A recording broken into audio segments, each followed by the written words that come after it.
SmackDown. More like throwaway SmackDown. We are live, man.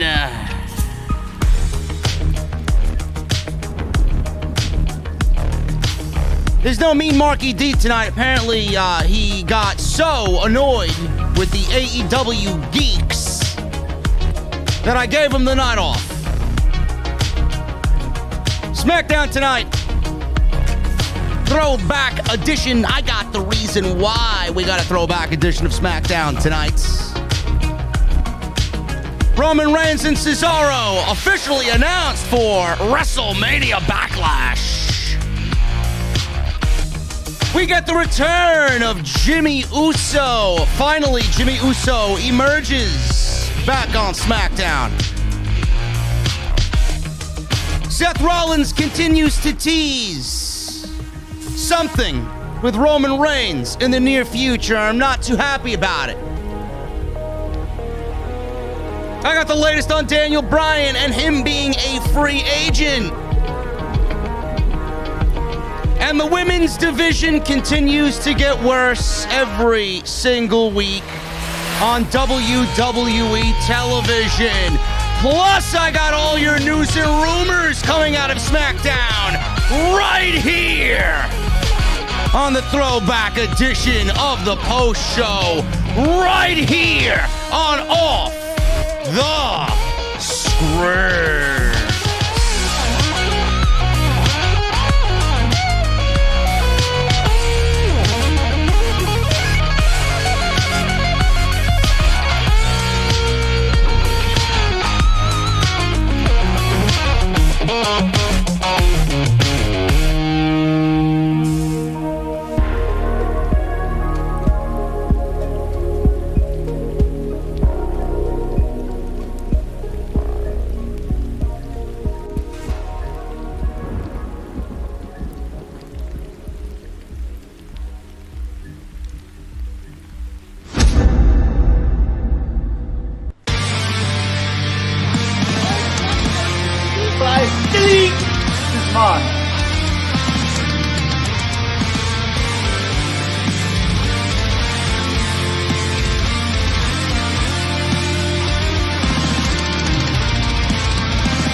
What is going on, guys? Thank you so very much for joining me right here on Off the Script. This is your SmackDown post show for May 7th, 2021. I'm your host, JD from New York.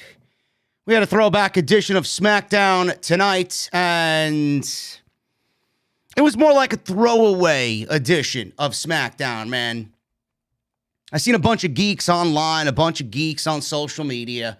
Oh, but I thought they were gonna bring back the SmackDown fist. Where's the SmackDown fist, man? Why didn't they do it, man? How could they leave it off the show, man? That's all I heard. That's all I heard. Where's the fist? Fist this, fist that. I'll fucking go fist your mother later tonight after the goddamn show's up. Listen, I don't understand why people thought you were getting a SmackDown fist, A, in the Thunderdome, B, on a throwaway edition of SmackDown that was built in less than a week for a throwback episode. I don't understand you. What did you expect with 1 week of notice for SmackDown? Oh, where's the fist? There's no fist. It doesn't matter if it's a throwback episode, a fucking Into the Future episode. How about we write a good current episode with all the fucking things that we got on the show now? Graphics and announce team and colorful lights and all that. What about doing something now? Current. Now, don't get me wrong. I'm a fucking shill for the old school vibe, man. What is old is new. Or what was old, you could once again use and make it new, current. And I love it. Whatever WWE did tonight for the week that they had, it looked good. It looked good. Did it enhance the show in any way? No, it didn't. It didn't enhance the show in any way. Pat McAfee looked pretty damn good tonight, though, wearing the old vintage Vince McMahon suit. Looked good. Michael Cole, too, wearing that jean polo shirt that he had on, or that jean button-down shirt that he had on, whatever the fuck he was wearing. But the throwback edition of SmackDown only came about because WWE was forced to do one. You see, Fox asked WWE management and Vince McMahon to please do a throwback episode because this weekend they actually have a retro NASCAR event happening. I don't know what day, if it's Saturday or Sunday, whatever the case may be. Fox has a retro NASCAR event happening this weekend, and Fox wanted WWE programming or their programming to bleed in to this retro NASCAR event. They wanted that retro throwback theme to kind of play up and hype up the NASCAR event, which WWE had to promote on its show tonight. So that's the reason why you got a 1-week throwback episode of SmackDown put together. So what did it entail? We didn't get the fist. What did we get? We didn't get anything.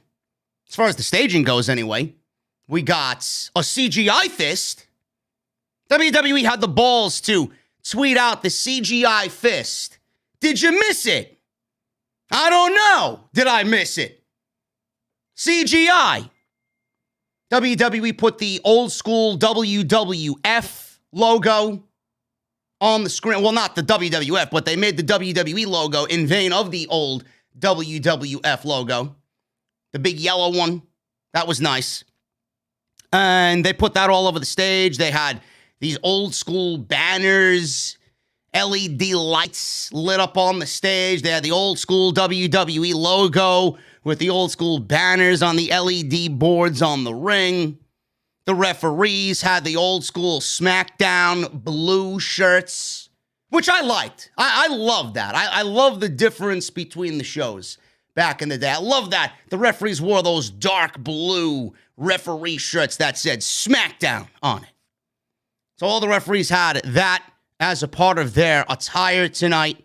The announce desk, I don't know if you guys saw, was not the large and just obtuse WWE current table. They actually threw it back and put Pat McAfee and Michael Cole behind one of the old school wooden tables with the black cloth on it. I was a big fan of that setup, man. I love that. And when you put someone through that table and you destroy that announce table, it looks a lot better than what we get now. Those are the things that still work. But I get why they don't do it, because it just doesn't look aesthetically pleasing on TV. We got old Ico Pro commercials with Vince McMahon doing voiceovers. The old Vince McMahon, not the current Vince McMahon, because God knows he wouldn't do that now, or doesn't have the voice to do that now. We got a paid sponsorship ad by Alfred Hayes.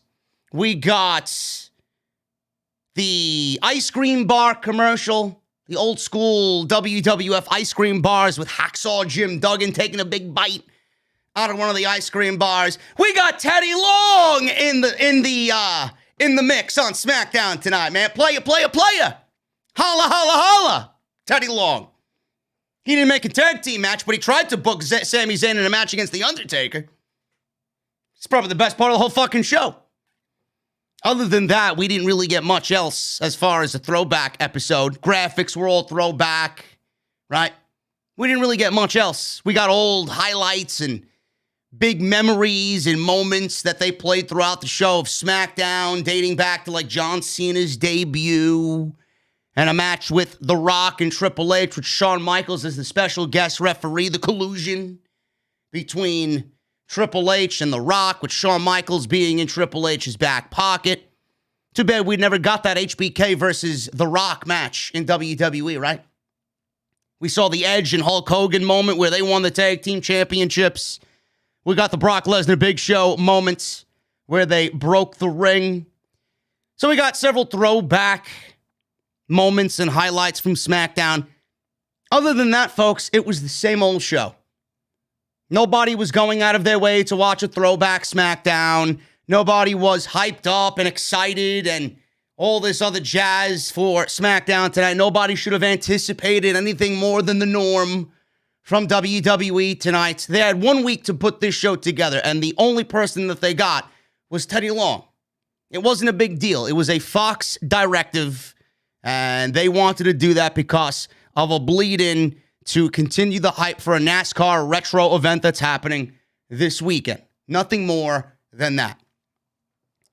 As far as the big thing on this show, Roman Reigns and Cesaro is finally announced for WrestleMania Backlash. I will not be calling it WrestleMania Backlash. It sounds ridiculous. And every time I say it, I'm actually taking away from WrestleMania. It just doesn't sound right. We've already gotten through WrestleMania. It's over. We have to wait till next year in Dallas.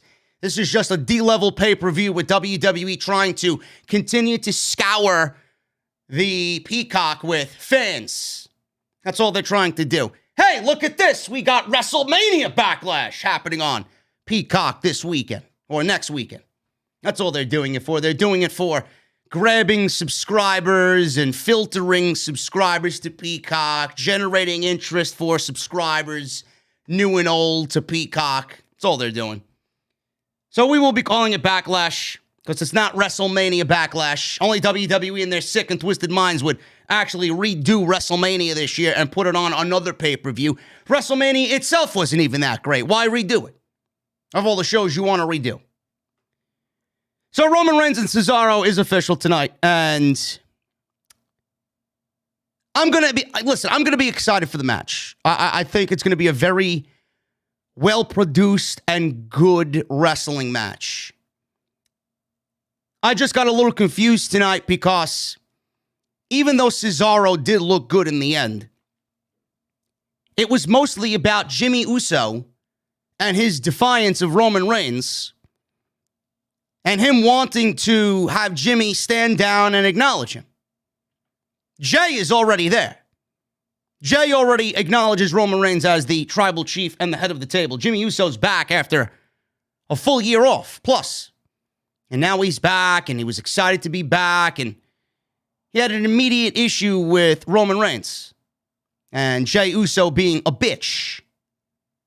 But I think at the end of the night, we all kind of felt, and I felt anyway, I don't know how you guys felt, I felt like Jey Uso and Jimmy Uso with Roman Reigns in that storyline was actually more interesting than the one that they have currently going on with Cesaro. And mind you, we are 1 week away from the Cesaro and Roman Reigns match. It's literally next Sunday. You got one more SmackDown to go to build that match up. So why aren't you going 100% balls to the wall in the build with Roman Reigns and Cesaro? What I don't understand is, why are you bringing Jimmy Uso back now, 2 weeks before pay-per-view, 1 week, I should say, before pay-per-view, when this could have easily waited till maybe next week? Maybe he is with Roman for now, and then something happens on Sunday where he kind of looks at Roman Reigns a little bit differently and looks at Jey a little bit differently. And then you play up the aspect of Jimmy Uso and Roman Reigns and the differences there after the pay-per-view. Why are we doing this all now in the middle of a build that WWE really hasn't even built up? Cesaro and Roman Reigns hasn't been built up. They teased Cesaro a couple of weeks ago. Then they went with the Daniel Bryan match because Daniel Bryan's contract was up and they wanted to banish him from SmackDown until they come up with a solution to get him re-signed and brought back to the show. So they went with Roman Cesaro, then Roman Bryan. Now they're back to Roman Cesaro. But the difference is you only got a week and a half now. I found that very weird. And I found like WWE, or I felt like anyway, WWE was going to really rush through this. You know, Cesaro really deserves an opportunity to shine. Yes, we all know he's a great wrestler. We all know that he's a great wrestler. We all know the match with Roman Reigns is going to be great. But that's only half of the battle. And we already know that. We've come to this conclusion that no matter what Cesaro does, no matter who he's in the ring with, it's going to be a fantastic match. But the other part of it is the build. Are you going to get people interested in this match simply because you're riding the wave of Cesaro fandom for the last 10 years? You think that everybody looking at Cesaro finally getting a Universal Championship match and finally being in the main event against the biggest act in the professional wrestling world right now, Roman Reigns, you think, management, Bruce, Vince, you think that's enough to ride this build into Backlash? Is that what you're resting your hat on? Why are you treating Cesaro and the fans unfairly here? That's what I have a problem with. Now, again, I don't know how you guys feel, but I feel like looking at this, we all know the Roman-Cesaro match is going to be good, but my attention and my interest is more in where is Jimmy Uso going to stand? What's the issue with Jimmy and Jey Uso? What's the issue between Jimmy and Roman? Is he going to fall in line and acknowledge the tribal chief? My interest is in what those two guys are doing more so than what Cesaro is doing. That's not fair. Seems like WWE, the way you do it like this is wrong. You're automatically, again, resting your hat on, oh yeah, it's going to be a great match anyway, that's all fans care about. They just want him there. No, I want a good story. I want to know why he's there, and I want a story built around it. You mean to tell me you have no story built for Cesaro, or have no idea of a story built with Cesaro and Roman Reigns? This guy's been in WWE for 10 years. Never has gotten a WWE Championship match. Ever. I don't know why it just comes off so lazy. That's just the way I feel. Now, granted, this could be the beginning of something. This could be the beginning of a couple of series of matches between Roman and Cesaro. This might not be the end of it at Backlash. But I want it to start off hot, and I want it to gradually get better. Like the Kevin Owens and Roman Reigns storyline. We all knew that Kevin Owens wasn't going to win, but every single time that we seen Kevin Owens and Roman Reigns, it got a little bit better. The story progressed. Same thing with Bryan and Edge and Roman. That story progressed week after week. I hope this is the case with Cesaro and Roman, but it's not starting off right. Yeah, we're going to get the match, but everybody, I think, is interested in Jimmy and Jey Uso more than they are Cesaro. So that's why I would have waited on Jimmy Uso being back on SmackDown tonight until maybe next week, going into the pay-per-view, where you could have had Cesaro and Roman built up this week, Cesaro and Roman built up next week, and then introduce Jimmy, have Jimmy be the X factor, the unpredictability factor. Where is he going to stand, and what is he going to do with the pay-per-view now that Roman's got Jimmy and Jey back in his corner? Then you could have booked Jimmy to kind of be indifferent to what's going on here, and then play up the story on the follow-up show after the pay-per-view, and that be the main storyline with Cesaro then coming on in, and you can put him in and slot him in wherever you want. But the way it comes off now is Cesaro is playing a background player to Jimmy and Jey Uso with Roman Reigns. I don't know. Let me know what you guys think about that, but that was the big story coming out of tonight's show. I also got news on Daniel Bryan and where he is at as far as him being a free agent is concerned. We had the latest on that. I got news on Paul Heyman. Paul Heyman apparently has stated that WWE, or Roman Reigns rather, and Brock Lesnar, Roman Reigns and Brock Lesnar might not happen because Lesnar apparently doesn't want to return to face Roman Reigns. So I got something that he was reportedly saying in an interview this week. I also got news on how Paul Heyman first started to work with Roman Reigns. And I got news on Mia Yim. I know, Mia Yim and Shane Thorne, they have been officially moved to SmackDown. Hasn't really been said on TV, but Retribution is finished. They've been moved to SmackDown. And I got news on where they stand, what their status is on Friday nights. Are they going to be on TV? Is WWE going to use Mia Yim in the women's division? Is Shane Thorne going to be a VIP in catering? I got news on where they stand right now as well after being moved from Raw to SmackDown. And I got some thoughts on Vince McMahon and what he thinks of Pat McAfee in the commentary position on Friday Night SmackDown. So we got a lot to go over tonight, guys. It's going to be a loaded show. I appreciate you joining me here tonight on your Friday night. This is Off the Script. Make sure you guys hit that thumbs up. Right now, we are looking at live 343 likes on the live stream. If you guys can do me a solid and hit that thumbs up, let's try for the goal today is 800. 800 likes on the live stream right now. Make sure you guys do that. It is absolutely free to support the channel. Hit that thumbs up. And let's try for the goal of 800 tonight. If you have not done so already, I would really appreciate it.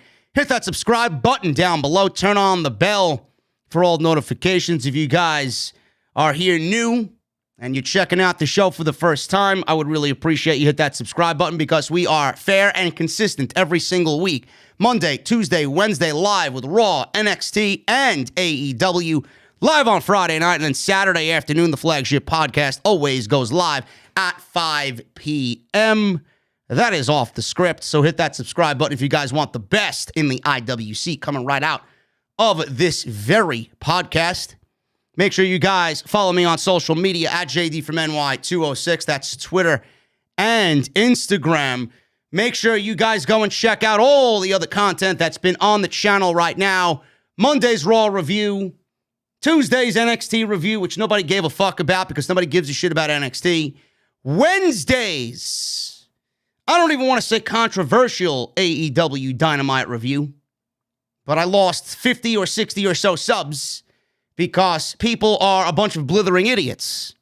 And I will be burying you all tomorrow on the podcast because you people never listen and you only listen to what you want to hear. If it doesn't fit your narrative, you always think something else, and then you always say something to fit your narrative. Nobody ever wanted Chris Jericho to fall from a cage onto concrete. I just don't want to see the fucking Certa-Perfect sleeper that's lying underneath the fucking stage that's being hidden by cardboard staging. That's what I didn't like. It's like I go to see Chris Angel in concert, or Chris Angel perform live, and right after he performs 30 minutes of magic, he goes over step by step about how he did all of his illusions. No, but we all want the Chris Jericho to fall to his death from a steel cage onto concrete on Dynamite Wednesday night. AEW fans have exposed themselves as the biggest fucking idiots in the community this week. And I will be burying you all tomorrow, so good luck with that. Good luck with that. You all migrated somewhere else, 50 and 60 subs. You just migrated to a shittier podcast. Thank you very much. I lost subs because I was honest and fair. I lost subs because I want a good show. And I point out attention to detail. People leave mediocre bullshit all over the community. Their mediocre mark all over the community. It's awful. It's awful. I strive for greatness, and these people are okay with, If I went into life and I woke up every day being, you know what, whatever. It is what it is, whatever. If I came to this show with a half-done venue, right? Not colored rightly, attention to detail off. Whatever. It is what it is. They don't give a fuck. You don't have it in here. That's what it is. That's what it is. Anyway, we're going to talk about that on Saturday. I want to get that off my chest, man. I'm still angry at you people. Anyway, we got SmackDown to talk about tonight. Also, make sure you guys go check out the sponsor for today's show, Dr. Squatch. DrSquatch.com. Use code SCRIPT at checkout for 20% off all of Dr. Squatch's products. That is DrSquatch.com. Use code SCRIPT at checkout. Let's start at the top, man. Roman Reigns and Paul Heyman with Jey Uso walked out to the ring. And I'm still loving Roman Reigns' new theme. I think it fits him perfectly. And WWE Music on YouTube has uploaded all of the actual themes to their YouTube channel. So if you guys want to go and listen to it for yourself and get a real feel for it away from the Thunderdome and away from the TV show, you guys can go listen to that on YouTube. They've uploaded several theme songs, including Roman Reigns' new theme. They showed Daniel Bryan and the Roman Reigns match in highlight during this show, or during this segment. And Heyman was the one who had the microphone, not Roman Reigns, during this segment. Heyman said the tribal chief has asked him to eulogize the career of his victim, Daniel Bryan. He said they do so with a 10-bell salute. So he told the timekeeper that he will not be needed during this segment. So Paul Heyman, Jey Uso, and Roman Reigns hung their heads, and Heyman made 10 bell noises himself. Ding! Ding! And he did that 10 times. Paul Heyman, after the first ding, tried to hold back serious laughter. Camera was right on Roman Reigns, and he smirked, slightly breaking character. I don't know what Jey Uso was doing, but I'm sure he was internally trying so hard not to laugh as well. This was hilarious. So the death of Daniel Bryan's career was eulogized by Paul Heyman on this show tonight. So there you go. That was really, really funny stuff there by Paul Heyman. We got a "You Suck" chant, which is the norm now for Roman Reigns, because they want you to think he's a heel, which we all know he is just by the way he acts. I don't need a fake, piped-in "You Suck" chant. Reigns says, I am a man of my word. I did what I said I was going to do. I put everything on my back, and I carried it. And because of this, you should acknowledge me. You should celebrate me. You should thank me. Because I always give you what you want. And what we want, Roman Reigns usually gives us anyway. That's where I was going with that. He said he gave SmackDown, Fox, and even Daniel Bryan what they wanted. He said all he had to do was acknowledge him.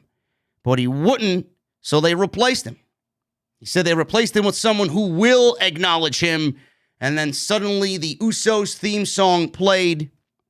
And Jimmy Uso came out after a year plus of being absent.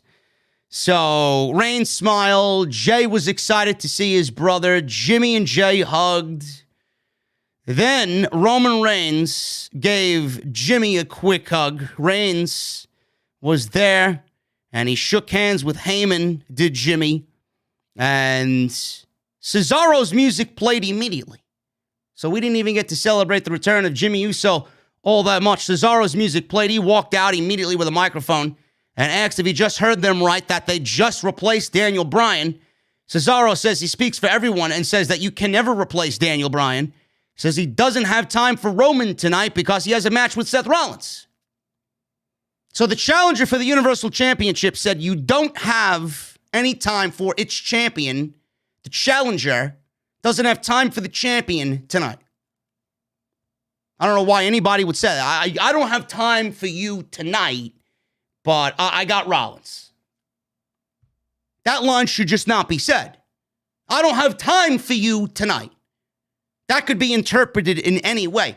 I don't have time for you tonight either means A, I don't want to see you. B, I don't really take the match with Roman and the Universal Championship being on the line serious. I don't think that should be noted in the promo. Cesaro should always have time for Roman no matter what he's doing.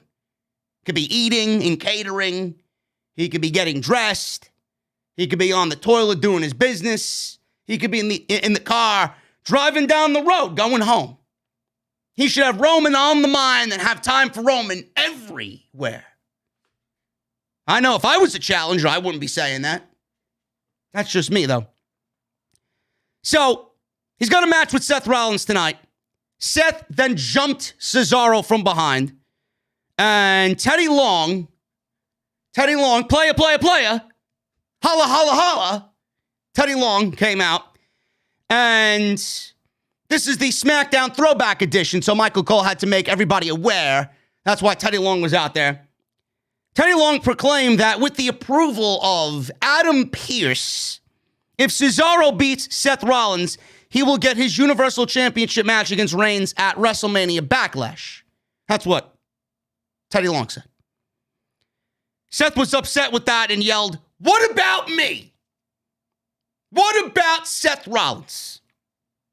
Seth then attacked Cesaro again, threw him into the ring, and Michael Cole was selling the fact that Seth still was angry about losing to Cesaro at WrestleMania.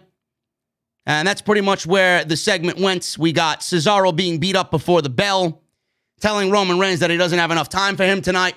Teddy Long makes the stipulation in the match that if Cesaro wins, he gets Reigns at Backlash. And we are off to the running. So Cesaro got beat up before the bell, and we go right into a Seth Rollins versus Cesaro match, which I thought was very well. It was a nice-paced match. They worked a quick style. It really never slowed down. Reigns wasn't outside, but the Usos remained at ringside in Seth Rollins' corner. So Rollins jumped Cesaro, hit a sling blade, went for a near fall. Cesaro then got thrown into the barricade outside. Rollins kind of slowed the pace down a little bit. Cesaro blocked a suplex attempt, countered with a suplex of his own. Cesaro fired back, hit a nice series of uppercuts in the corner, followed up with a discus clothesline, turned Rollins inside out, went for a cover, only got a 2 count. Cesaro climbed up to the top rope. Jey Uso jumped on the apron. Rollins took advantage, hit a superplex off the top rope into a Falcon Arrow, into a cover, gets a 2.5. Beautiful spot by Seth Rollins. Rollins and Cesaro then traded pin attempts until Cesaro locked on a sharpshooter. Rollins avoided a crossface, and Rollins then attempted a curb stomp right after the transition. Cesaro caught him, placed him on the top rope. Cesaro went for a super gut wrench, a superplex, but Rollins slipped away. Rollins hit a buckle bomb. Cesaro bounced out of the corner and rocked Rollins with a clothesline. Then Rollins regained control, sent Cesaro to the floor. So Rollins was on the outside, and Jey Uso was out there. They're both mouthing off to each other. Rollins pushed Jey down. Jimmy then comes over to back up his brother. He kicks Seth Rollins in the face with a super kick. Cesaro's in the ring at this time. The referee's attending to Cesaro, so he had his back turned. So Jimmy super kicks Seth Rollins. Cesaro then hits a plancha onto Jimmy, threw Rollins back in the ring, followed up with a neutralizer for the 1-2-3. He gets the win over Rollins again, and he gets the Universal Championship match against Reigns at Backlash. Very good match.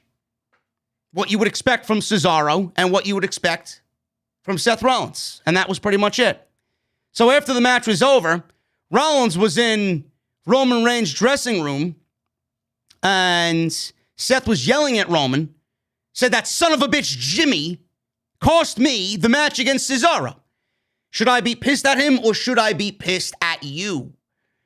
Reigns then looked angry, of course. He looked upset because, Jimmy cost Seth Rollins the match, and now Roman has to defend the title against Cesaro. So Roman is not happy. So Reigns says, listen, I understand where you are coming from, but I need you to understand where I'm coming from. He said, Jimmy screwed over Seth. Jimmy screwed you over. But you also screwed me over because you lost to Cesaro. And now I have to deal with Cesaro at Backlash. And I will because that's what I do. And as for my family, I'll handle that too. Seth told Reigns if he doesn't handle the issue with his family, then I am going to go deal with it. This was all fine. The match was fine. The interference by the Usos was fine to set up whatever Jimmy Uso was feeling about Roman later on in the show. But I will say this, man. I am very disinterested. I'm very disinterested in Seth Rollins and Roman Reigns or anything to do with both of them being in the same match, the same feud. Anything together, I am over Seth Rollins and Roman Reigns, period. Leave Roman to do Roman. Seth Rollins I get that he's a big guy on this show, a big name guy on this show. But I don't think putting Rollins in a future feud this summer with Roman Reigns is the ideal way to go. Roman Reigns is at the top of his game, and he's generating the most legit heat that he's ever accumulated for himself in the 7.5 years he's been a WWE superstar. You want to throw Seth Rollins into the mix this summer to potentially challenge, I'm assuming that's where they go, challenge the Universal Championship against Roman Reigns. Does Rollins turn babyface this summer? Why would we want that? Rollins works better as a heel. Is WWE contemplating the idea of Rollins staying the way he is right now? If WWE is not going to change Rollins from current heel to babyface, then we may be looking at a potential disaster. I don't see how this works out well for Roman Reigns. Rollins right now, though a fantastic professional wrestler, has been largely unimportant for the majority of 2021. He hasn't really done much of anything for the duration of 2020 either. Had a bunch of nothing matches with the Mysterio family that nobody gave a fuck about that resulted in a eye for an eye match where somebody loses and they lose an eyeball.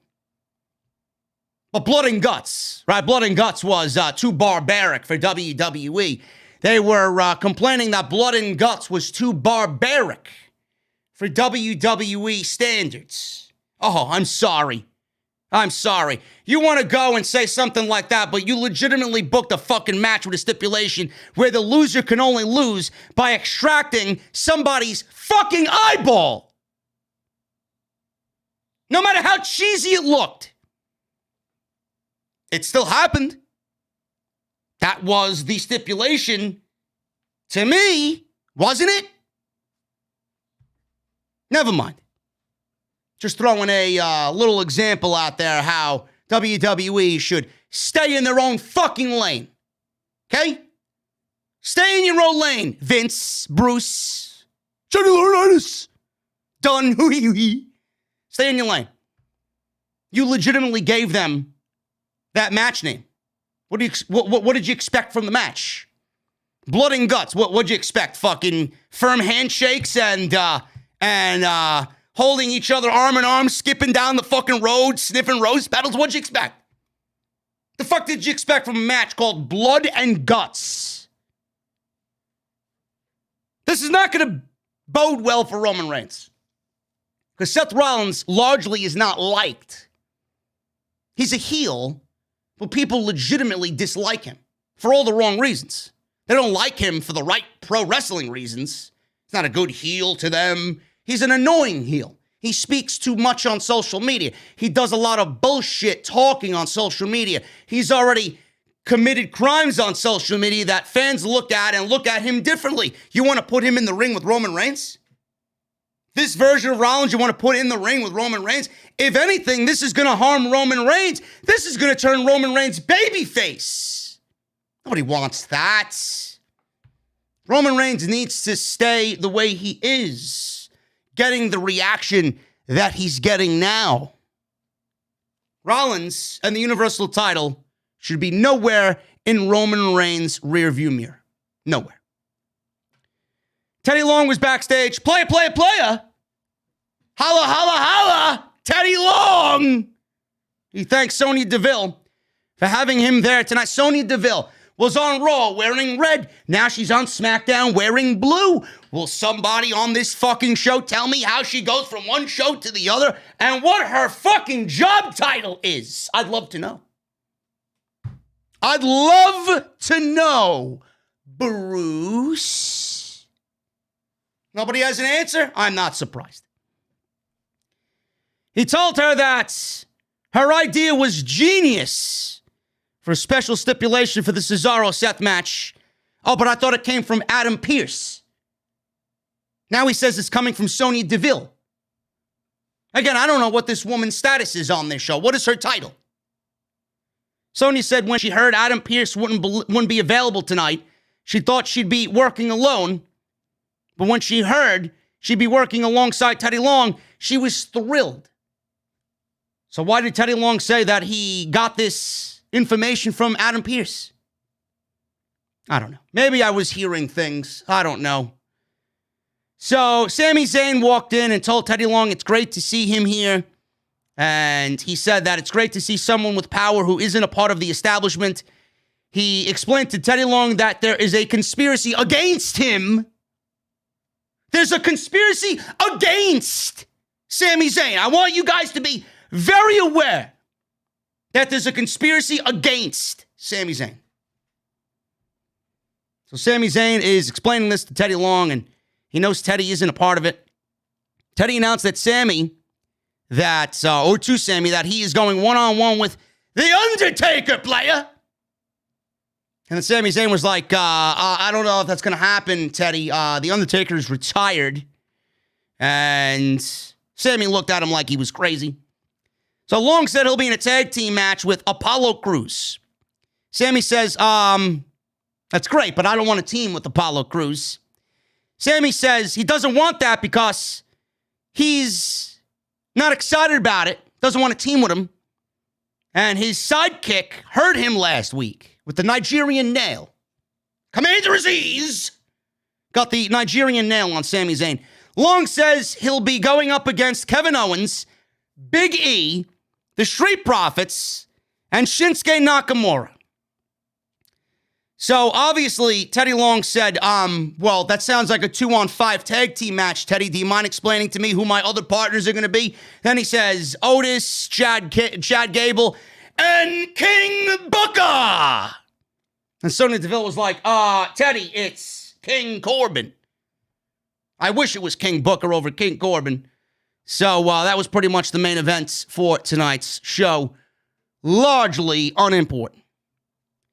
They cut to Reigns, who stood in his little area, his office, I guess, and Jimmy and Jay walked up to him. Reigns said Jimmy was around for 1 hour, and he put the spotlight on him, and he already screwed it up. He said he had a lot of time to get it right, but he's screwing up. Reigns said that he took time off, he came back, and he changed the whole game. He said now he has to clean up his mess and treat him like a baby. Me and your brother had a good operation going on, but now you're making mistakes I don't want to have to clean up. Jimmy then said, first of all, you won't talk to me like you talk to my brother Jay. And second of all, I ain't your bitch, he says. So Reigns said something to Jay, who then called out for his brother, and he chased after his brother because Jimmy walked away. So we already have family issues here between Jimmy and Roman Reigns being back on SmackDown. Now I got news on Roman Reigns and Paul Heyman. I forgot to mention this earlier, being that they were already in the first segment of the show. But I got news on Paul Heyman. And he actually was reportedly stated saying that he was very reluctant to work with Roman Reigns in the very beginning. This was actually with Sports Illustrated. He was interviewed, and Paul Heyman talked about being initially reluctant coming on in and working with anyone after Brock Lesnar. Paul then revealed how he ultimately decided to work with Roman Reigns. Heyman then went on to praise Roman and explain why everyone should be watching Roman Reigns at this time. He says in that quote, I cannot begin to convey how reluctant I was to ever doing anything in this industry after 8 years, let alone the 18 years that I put together with Brock Lesnar. Look at our accomplishments. A 500-day run as champion, multiple world championships, the single biggest, most historic victory in sports entertainment history, beating The Undertaker's streak at WrestleMania. There was very little chance of me ever returning on screen. For me to pursue in front of the camera, life after Brock Lesnar, the only lure that could seduce me to even attempting such an impossible goal was to do it with someone that would live their life in the pursuit of achieving that impossibility, and that is Roman Reigns. And that's why someone, and that's why anyone, and that's why everyone should want to watch Roman Reigns. Every micro movement, he's in the frame. You are witnessing the pursuits of the all-time greatest career in the annals of sports, in the annals of entertainment, and in the annals of sports entertainment. End quote. Now, I would say that is largely in character for Paul Heyman. There's a lot of very pro-wrestling, over-the-top, just statements in that quote given to Sports Illustrated. The only reason why I would say Paul Heyman was anywhere reluctant in working with Roman Reigns is two things. One, he might have been at an impasse in life. I don't know this for sure. I know I would be. They just fired him from executive director over on Monday Night Raw for a job that you could look at it either way, but it really was because Vince McMahon's a psychopath. But a normal fan is going to look at it and think, well, Paul Heyman probably wasn't doing an adequate enough job, and that's why they let him go. But really, the ideal situation in that was Vince McMahon grew impatient, and he didn't want to wait for Monday Night Raw to go through the growing pains because it's so fucking good now. It's actually worse than it is at any time under Paul Heyman now. But any casual fan's going to look at that and say, you know what, maybe he wasn't doing a good job. Maybe Paul Heyman was down on himself. He said he didn't take it seriously, but anybody being fired from that type of position is going to have, some sort of feeling about it. So they took him away from that. Maybe he didn't want to be back on TV. Maybe he just said, you know what, I'm going to go home, bring me back when Lesnar's back, and we'll do business. Maybe he was just feeling indifferent to the whole WWE process, and he didn't want to work with Roman Reigns. Then you got Roman Reigns. You're gifted Roman Reigns. You're told that he's going heel. And now you got a right for what is potentially going to be the biggest thing in pro wrestling, Roman Reigns turning heel and him finally embracing that heel character. And now you are straddled with making it successful. So you go from an executive director position to being fired. Now you're being put with the biggest name in the entire company, and you're straddled with the task of making him the most important entity in the pro wrestling world. And luckily, not really luckily, because that's how talented Paul Heyman is, and that's how great Paul Heyman is, it worked out. The only other thing I could possibly think of with him being reluctant is, I don't know if there's anything as far as what Lesnar is thinking in regards to that. Who knows if Lesnar's going to have an issue with Paul Heyman working with somebody else in a very similar fashion to what Heyman did for him. But again, Brock Lesnar doesn't give a fuck about anything that's going on here right now because he just doesn't give a fuck. You pay him enough money and he'll show up on the show. If it's good to him, he'll show up on the show. He comes to do what he needs to do and then he goes away. So Brock Lesnar probably doesn't give a fuck. He understands that Paul Heyman has a family to feed and he's got a job to do. Those are the only two logical things I could come up with about why Paul Heyman would be reluctant to work with Roman Reigns. But Paul Heyman shouldn't be he shouldn't be reluctant about doing anything because that's how talented he is. He knows he's one of the best of all time. Should be no reluctance at all from Paul Heyman. Speaking of Brock Lesnar apparently doesn't want to return to face Roman Reigns. This was also stated by Paul Heyman, who was interviewed not with Sports Illustrated. He was speaking to DAZN, D-A-Z-N. Now, I don't know if that's a cable network or a publication of sorts. I know they are probably a network of MMA, DAZN. It's a very young, very small television network, I believe. So, Paul Heyman was asked who he would pick to win a future match between Roman Reigns and Brock Lesnar. Heyman then claimed that Lesnar doesn't want to return to the company and face Roman Reigns in a match. If Lesnar truly wanted to, it would have already happened.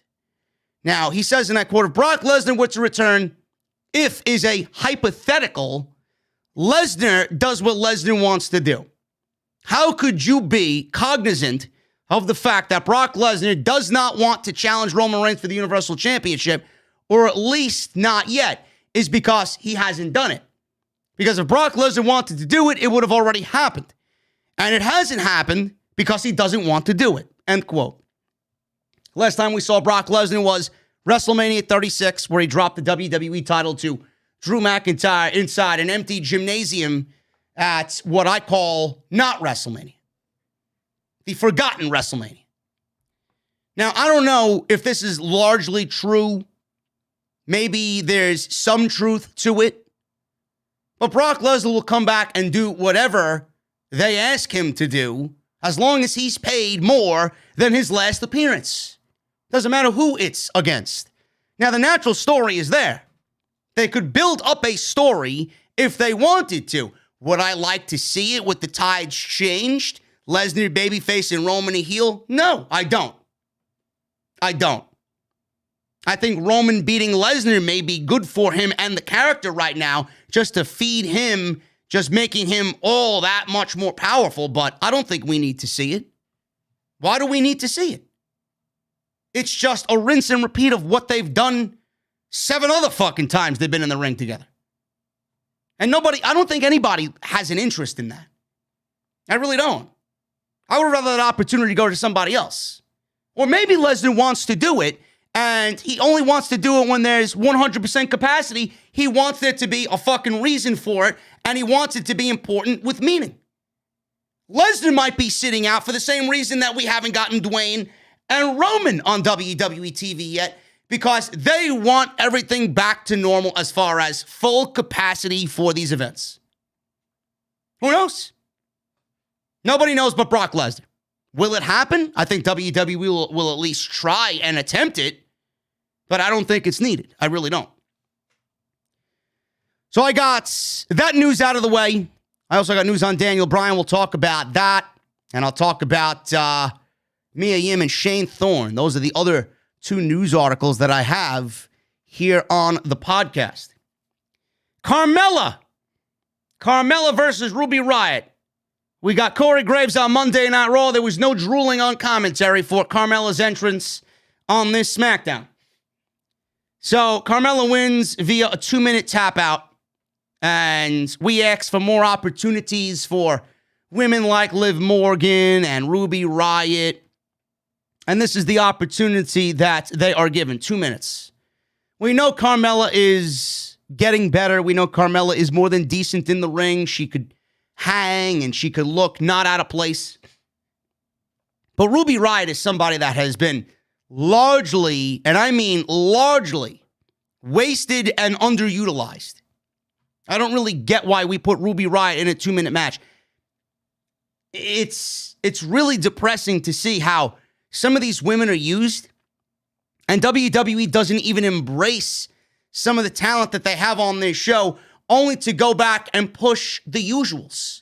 The Nia Jax, the Natties and Taminas, the Sashas and the Baileys. This time Bianca Belair, right?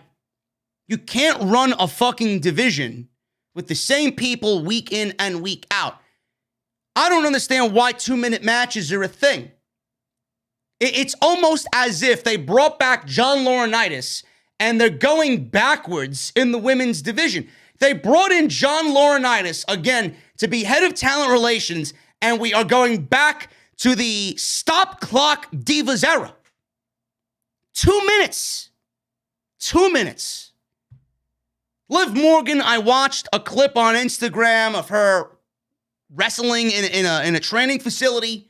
She was sparring with somebody, running the ropes, doing some sequences in the ring. I can't even begin to tell you how much better she looked in that one Instagram session than she has on WWE TV in all of 2021. Why are we not giving these types of women an opportunity to grow and advance? Why are we not building legit competitors outside of the Baileys and the Sashas for someone like Bianca Belair?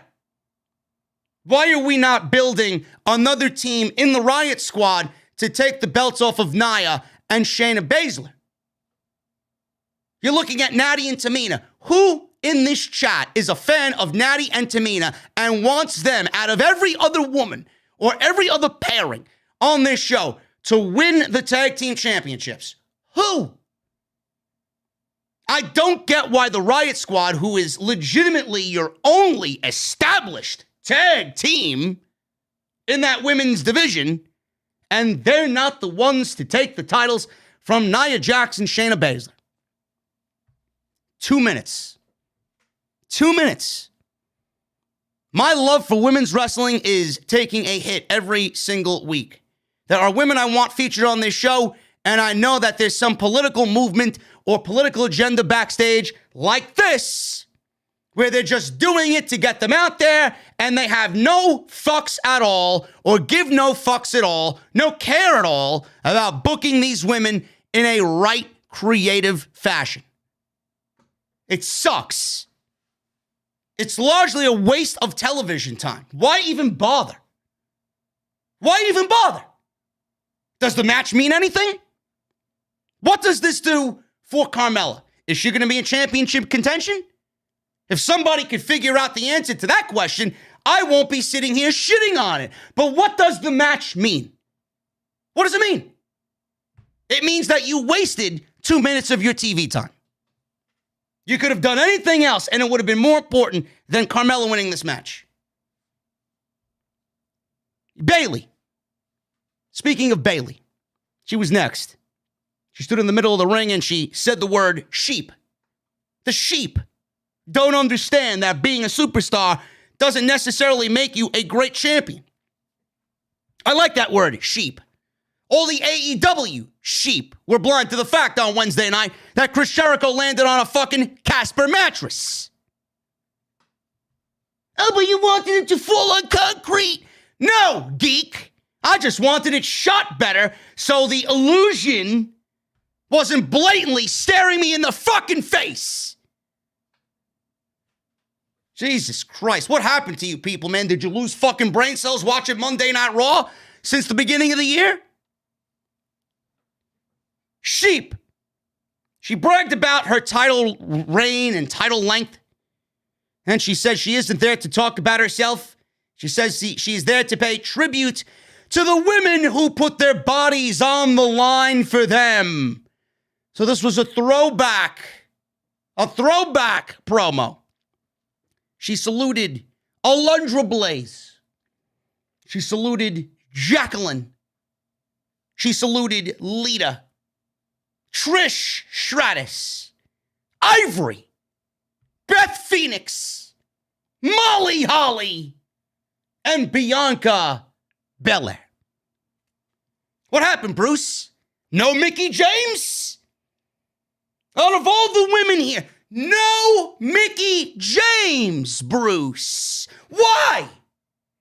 Why didn't you include Nick Aldis's wife, Bruce? Oh, that's right. You're the one who sent her the trash bag. I get it. You think Mickie James is trash, Bruce. It's great. She interjected that her title reigns were longer than all of them. Would you look at that smile, she says about Bianca Belair. She explained she's naive to the world and has no idea what's in store for her. She said she'll end up like all these other women, not on her level. She said she's actually looking out for her. She said when she looks into her eyes, she sees insecurity. And she said she'll be Belair's last challenger. And she'll beat Belair and show the WWE Universe she was right about her all along. Belair then strutted down to the ring and skipped to the ring. She was twirling her hair. Belair gets in the ring and says, you just can't let me be the SmackDown Women's Champion. But like it or not, she's living her best life. And it's about to get better at Backlash. Insecure, she said, girl, Bayley, you wish I was insecure. It's my confidence that bothers you. Because it's my confidence that empowers myself and my fans and everyone who sees themselves in me. So thank you for your concern, but maybe you should be concerned for yourself. She then said she's on her way to becoming the longest reigning SmackDown Women's Champion. Yeah, right. Bianca, you don't hold it past SummerSlam. Bayley broke into some really obnoxious laughter. She tried to surprise Belair with a tackle out of nowhere. Belair blocked it. Started to kick Bayley in the corner. Bayley then got the better of her and smashed her face into the mat. She laughed and left the ring, leaving Belair grounded on the mat. Again, this is fine, but I'd love someone to pinpoint the time and place where I'm supposed to legitimately give a fuck about Bianca Belair's title reign. What has she done with this championship coming out of WrestleMania? We're now going into the next pay-per-view, and she's done literally nothing with this championship. Nothing. I don't care about this match. I know Bayley is just there to be a bridge to the next Belair-Sasha Banks match. Should be a fine match, but there's legitimately no story here. There's nothing to really sink your teeth into with Bianca Belair and Bayley. I don't get it. Just very blah. Does anybody have any fucking idea about what's going on here? Write me a story. We're basing the fucking story on Bayley, who at this point, I don't even know why she's there getting a championship match. What has she done? She's been off TV. She wasn't even at WrestleMania. So what exactly is the story here? Oh, she's the longest reigning women's SmackDown champion. And now she wants the title back. And now she's making fun of old women, old divas, and starts proclaiming that she's got a longer reign in her one reign than all of these reigns combined. I'm trying very hard to figure out where the story is in that. Where's the story between Bayley and Bianca? They had more of a story when they weren't feuding over the championship in the beginning of the year when they were doing fucking triathlons on SmackDown. They had more of a story when they weren't fighting over the championship. Now that the championship's involved, Bruce says, whatever. Whatever. I don't care. Put them on TV. The marks will fucking go crazy for them being on TV regardless. It is what it is. No story at all. Jey Uso. He approached Jimmy backstage and asked if he meant all of those things in the beginning of the show.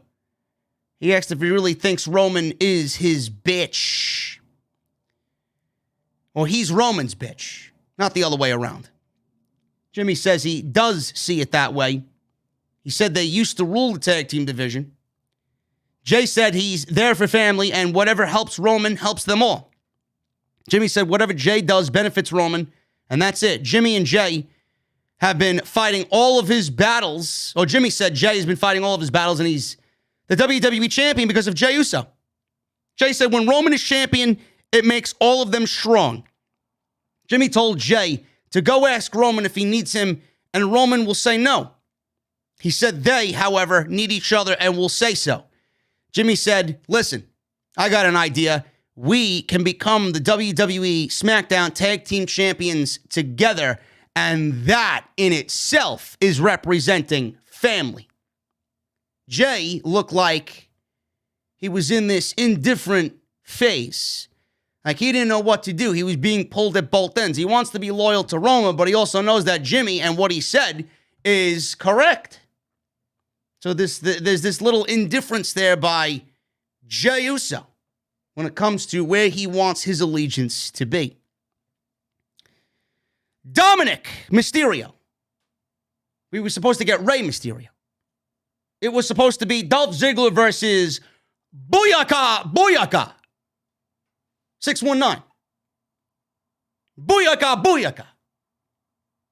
Rey Mysterio against Dolph Ziggler. So this was a match with Dominik and Dolph and not Rey. So the tag team title match, by the way, is announced at Backlash. It's the Mysterios. It's the Booyakas versus Dolph Ziggler and Bobby Roode. Ziggler came out. He called himself and Roode dirty dogs, so that is their official name, I guess. He told Dominik he doesn't belong in a ring or in this industry. He said he's nothing more than Rey's little kid. Now get the hell out of my ring so the men can handle business. Ziggler asked if Rey, or if Dominik rather, was going to cry. Instead, Dominik asked to wrestle in Rey's place. So it was supposed to be Ray versus Dolph, but Dominik was so upset about what Dolph said here, he took his father's spot. So we got a 2-minute match, and we got Dominik pinning the tag team champion, one half of the tag team champions, and Dolph Ziggler. Dominik caught Ziggler with a surprise small package for the win, and that was it. Dolph Ziggler was in disbelief. He was shocked that he was on the losing end to Booyaka. 619.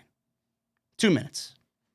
More than likely, I would say the Dirty Dogs win because of how weak Mysterio and Dominik have looked. But if I'm booking the tag team division, I'm taking Dominik and Ray and putting the belts on them at Backlash. I just am. Or maybe they want to do it in front of fans at SummerSlam. Maybe they wait till SummerSlam. I don't know. I don't know. But Dominik and Ray really haven't done much of anything, in my eyes, to get a tag team title shot. I mean, they've beaten who? Chad Gable and Otis? How is anybody excited about Dominik and Ray being the tag team champions when we've seen the same fucking match about 6 weeks in a row, 7 weeks, 8 weeks, 9 weeks in a row? Who cares? It's the same match every fucking week. Then you got fucking T-Bar on Twitter. He puts in all like retarded letters on Twitter. He's like, Raw doesn't have a tag team division, says the marks on social media. And he's naming all these tag teams on Monday Night Raw. Yet every single one of them is a tag team that's glued together with fucking Elmer's glue and taped up with fucking Scotch tape. There's not one legit fucking tag team outside of the New Day and Miz and Morrison. Every other team is a fucking makeshift tag team, but he's calling it a tag team division. Listen, the division is slightly better on SmackDown. The only thing is, they don't have enough teams. They don't have enough teams to call it a division. You got the Dirty Dogs, you got the Profits, you got Mysterio, right? Or Mysterio and Dominik, Ray and Dominik. Chad Gable and Otis are not a real tag team. You got the Street Profits, the Usos. 5 teams. You need a couple of more to really make it a division. With 5 teams, you're going to run through matches and get rematches very, very quickly. I don't know why. I don't know why. We are still in discussion of this. Why don't you just merge the fucking tag team divisions? You want to do fucking tag team matches every goddamn week? Then merge the fucking divisions and give me tag team matches that actually have some fucking importance on this show. Other than that, you get the singles matches with the tag team guys, and then half of the fucking tag team champions, in this case, gotta lose on TV to justify Dominik and Ray getting a tag team title match. That's what I call inconsistency, folks. That's what I call lazy creative writing. Kayla Braxton. She had a new hairdo tonight. Normally, I love curls. Kayla Braxton, listen, go back to the old hairstyle. She looked better with the old. She didn't look good with the curls. I'm just saying. Just saying, looked a little weird. Maybe it's something I got to get used to, but at first glance, I didn't like it. Kayla Braxton said she hadn't seen that passion from Tamina before. And Tamina, and the reason why this was said was because they showed a Tamina highlight package. They showed a fucking Tamina highlight package, folks, on SmackDown. Kayla Braxton said she hasn't seen that passion from Tamina before. She interviewed Reginald, Nia Jax, and Shayna Baszler. Reginald says that he has a sour taste in his mouth after the way they were disrespected last week. He said next week, Jax and Baszler will break bodies. And he's going to break Tamina's spirit first tonight. Jax seemed turned on by Reginald's confidence. She giggled, and then they made their way out to the ring because Tamina was wrestling Reginald tonight.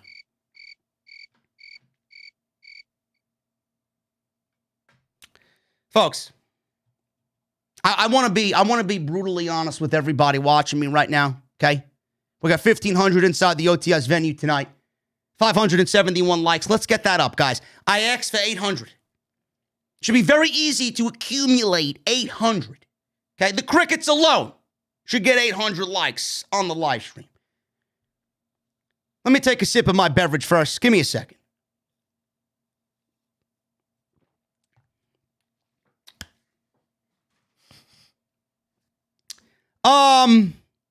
I thought this was a women's division.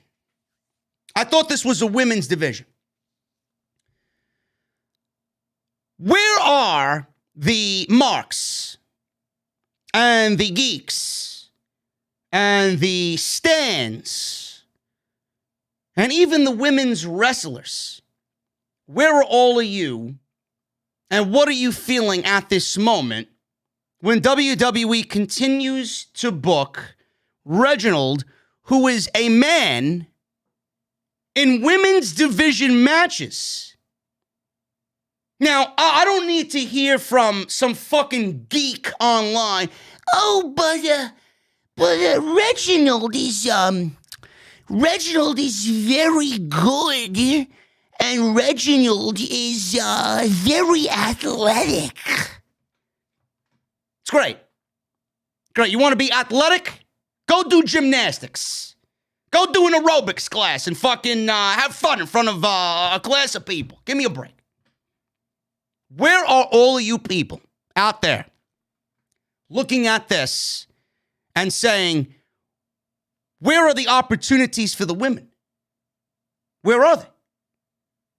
You do realize that Carmella and Ruby Riott were given a 2-minute match.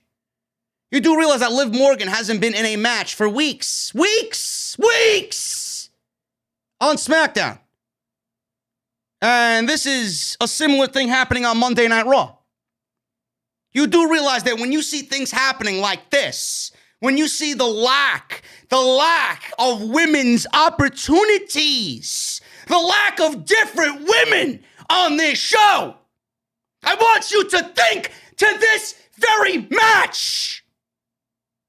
I want you to think about Reginald, a man, taking the opportunity away from a Liv Morgan, taking the opportunity away from a Ruby Riott, taking the opportunity away from a Mia Yim, taking the opportunity away from whoever it may be. I don't get it. Why are we booking... First of all, Nia Jax and Shayna Baszler need to get the fuck off my TV. Number one. Get them, though, fuck away from the tag team championships. Number two, get Shayna and put her back in the redo section. She needs to go back down to NXT, or she needs to go back to what she did in NXT on the main roster. Nia Jax needs to be obliterated from everybody's fucking television. Gone. She is fucking awful in every sense of the word. There's nothing about Nia Jax that gravitates anybody to TV. Reginald, he's been in more high-end storylines than 98% of the fucking women's division. The women's title match at WrestleMania for the whole fucking build was built around him. Now we got Reginald in the tag team title situation again with Nia and Shayna against Natty and Tamina. And this time he's in a fucking match. When you ask for new opportunities, where are the opportunities for everybody? I want you to think about Reginald. And I want you to think that you're smart enough to realize that this is the situation going on right now. And I want you to think about why it's all happening. The lack of opportunities. It's all Reginald. It's all Bruce. It's all Vince giving a fucking opportunity to Reginald. WWE management cares about women's wrestling. They're booking a fucking male in the women's division more than the females that they have on this fucking show. Nobody bats an eyelash. Nobody says anything. Yet I say something. Oh, but Reginald is good. He's athletic, man. Wrestling fans are the dumbest fucking specimens walking God's green. You're not as smart as me, man. Stop. There's a reason why I'm here and you're over there. I hate this guy. I'm gonna dislike the video. I'm gonna leave a $5 super chat to talk shit about him.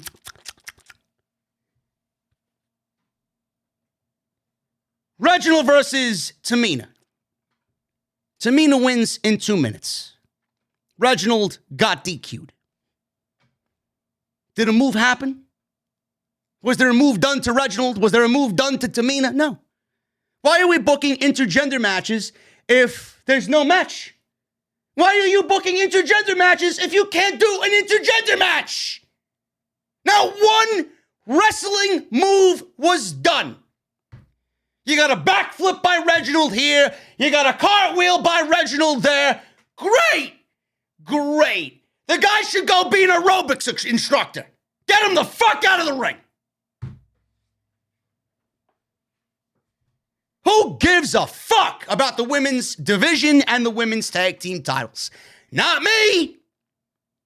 Not me. Oh, but JD hates women's wrestling, man. JD's a sexist.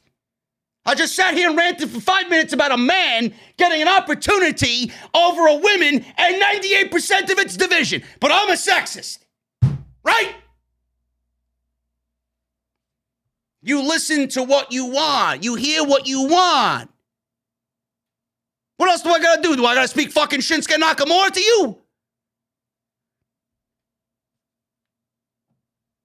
Backstage, Apollo Crews. He was backstage. He was speaking alongside his teammates in the main event. Said he will lead his team into battle and win. Tatted everyone other than Sami. He wasn't sure about what to say about him, like he had the other 4 men that he has on his team. Big E was putting aside their differences with his tag team partners to do battle together. Profits, Owens, Nakamura. They joined in getting amped up before the match. Moving on with the rest of this fucking show tonight, man. Not really much else happened on this show. We got Apollo Crews, Otis, Chad Gable, King Corbin, and Sami Zayn defeating Big E, Shinsuke Nakamura, Street Profits, and Kevin Owens. This was a fine match for what it was. Some of the big spots were pretty intense in this thing, man. It was all high octane. The one thing I hate about these matches, man, what does it really mean? What do these matches really... Does this match have any meaning? Like, who wins this match and why is it important to me? I want to watch something and I want it to matter. I listen, I'm not shitting on it because it's a shtick. I'm not shitting on it because I hate WWE. It's actually the opposite. I love WWE. I just want it to be better, but the shows are fucking largely terrible. But I really want you to ask yourselves this question. This is why I am the way that I am and why I project the way that I do. I want you to ask yourself this question. Come next week,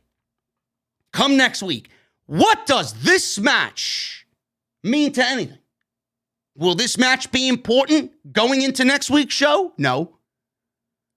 Did the winning team here, Apollo Crews and heels beating Big E and babyface, is it going to mean anything in the grander scheme of things? No. Is this going to play a factor into Apollo Crews' match at Backlash for the IC title? No.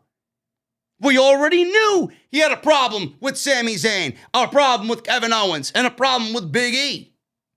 All the other guys, they needed something else on the show, so they put them in this match. They took all these feuds and just put them together in the same fucking match because they don't know any better. And the match lasted about 7 minutes. It's not like it went 15, 20 minutes. Doesn't matter. It doesn't matter at all. So the babyfaces had a very early advantage here. Montez Ford caught Gable with a standing dropkick for a near fall. Apollo Crews regained control for his team, and they worked over Montez. Ford fought back, took Zayn out with a dropkick. Big E and Corbin went back and forth. Big E took out Corbin with a back elbow. Corbin then pushed Big E into his corner. The heels started to gang up on him. Babyfaces jumped in. A big brawl broke out between all 10 men. Owens hit a bullfrog splash off of the apron onto Sami Zayn. The heels were in control. Soon thereafter, Otis hit a big splash on Owens in the corner. Crews avoided a stunner because he got tagged in. Gable worked over Owens' leg. Crews tagged in. He avoided a stunner, kept him from tagging his partners. Otis attacked Big E on the floor. Owens then rocked Zayn with a drop kick. Nakamura got a hot tag. Nakamura caught Zayn with a knee off the second turnbuckle. Corbin broke up a pin attempt. Owens jumped in the ring, caught Cruz with the stunner, and he sold it very well. Otis dragged Owens to the floor, but Owens fought back. He rocked Otis with a series of super kicks. He wouldn't go down. Gable then came from behind Owens on the outside and hit a nasty German suplex on the floor. Dawkins then took Gable down with a dive. Otis rocked Dawkins with a clothesline. Ford then hit a huge dive onto Otis, took him out. Nakamura then attempted the Kinshasa, but Zayn avoided the move. Corbin made a blind tag, hit the end of days on Nakamura for the win, and the heels get the victory in the 10-man tag. The match will mean nothing come next week. It was just, hey, we have these 10 guys. They all kind of have something going on. Let's get them on the show. Well, we can't do much of anything in multiple segments with these guys. We'll just throw them all in the same segment. That's exactly what they did. Nobody got an entrance. You went to commercial, and then you came back, and all these guys were in the ring ready to go. Ding, ding, ding, bell rings. If WWE doesn't care, then why the fuck are we going to care? Nobody cares. Nobody fucking cares. Moving on with the main event segment of the show, Roman Reigns, Jey Uso, Jimmy Uso. Jimmy was in the ring. Actually, Reigns was in the ring with Jey and Heyman. He said this wasn't how he envisioned the night. He was then interrupted quickly by Jimmy. Jimmy smiled as he made his way to the ring. Jey was looking on. Jimmy asked Jey where he stands. He said when he fought Reigns, it was the hardest thing to watch. He said Jey wouldn't say I quit until Reigns choked him out with a guillotine in front of him.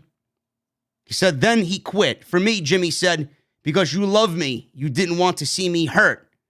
So he threw up the replay from Hell in a Cell. Jimmy told Jey that he'd never say I quit to Reigns no matter what. Reigns asked, this is what this is about?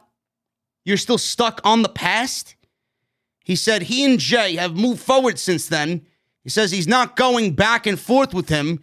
And he says this is all very simple. He should fall in line and stand with them and acknowledge me.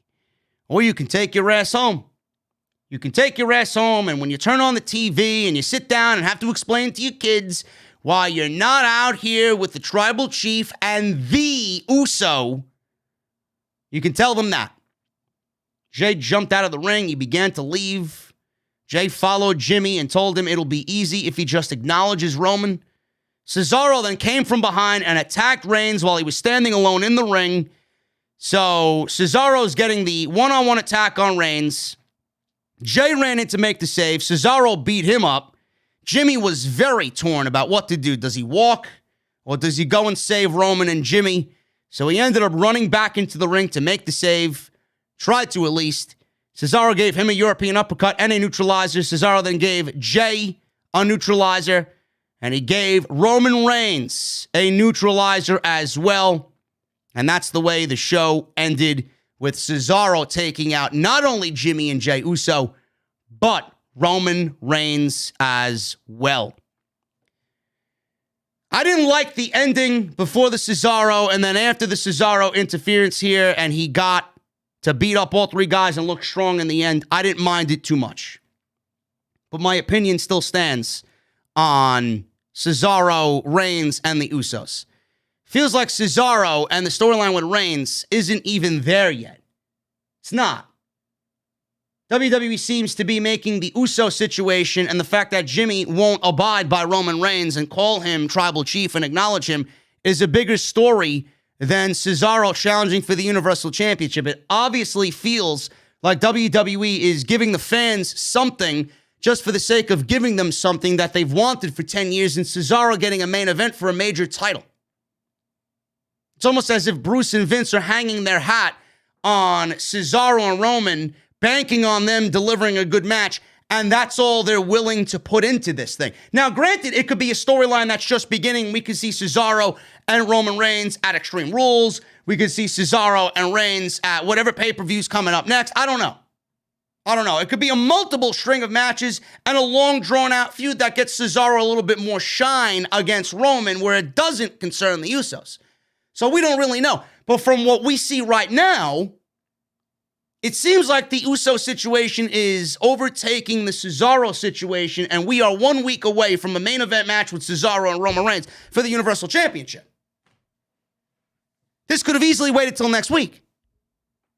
This could have easily waited till next week. This could have easily waited till the show after the pay-per-view.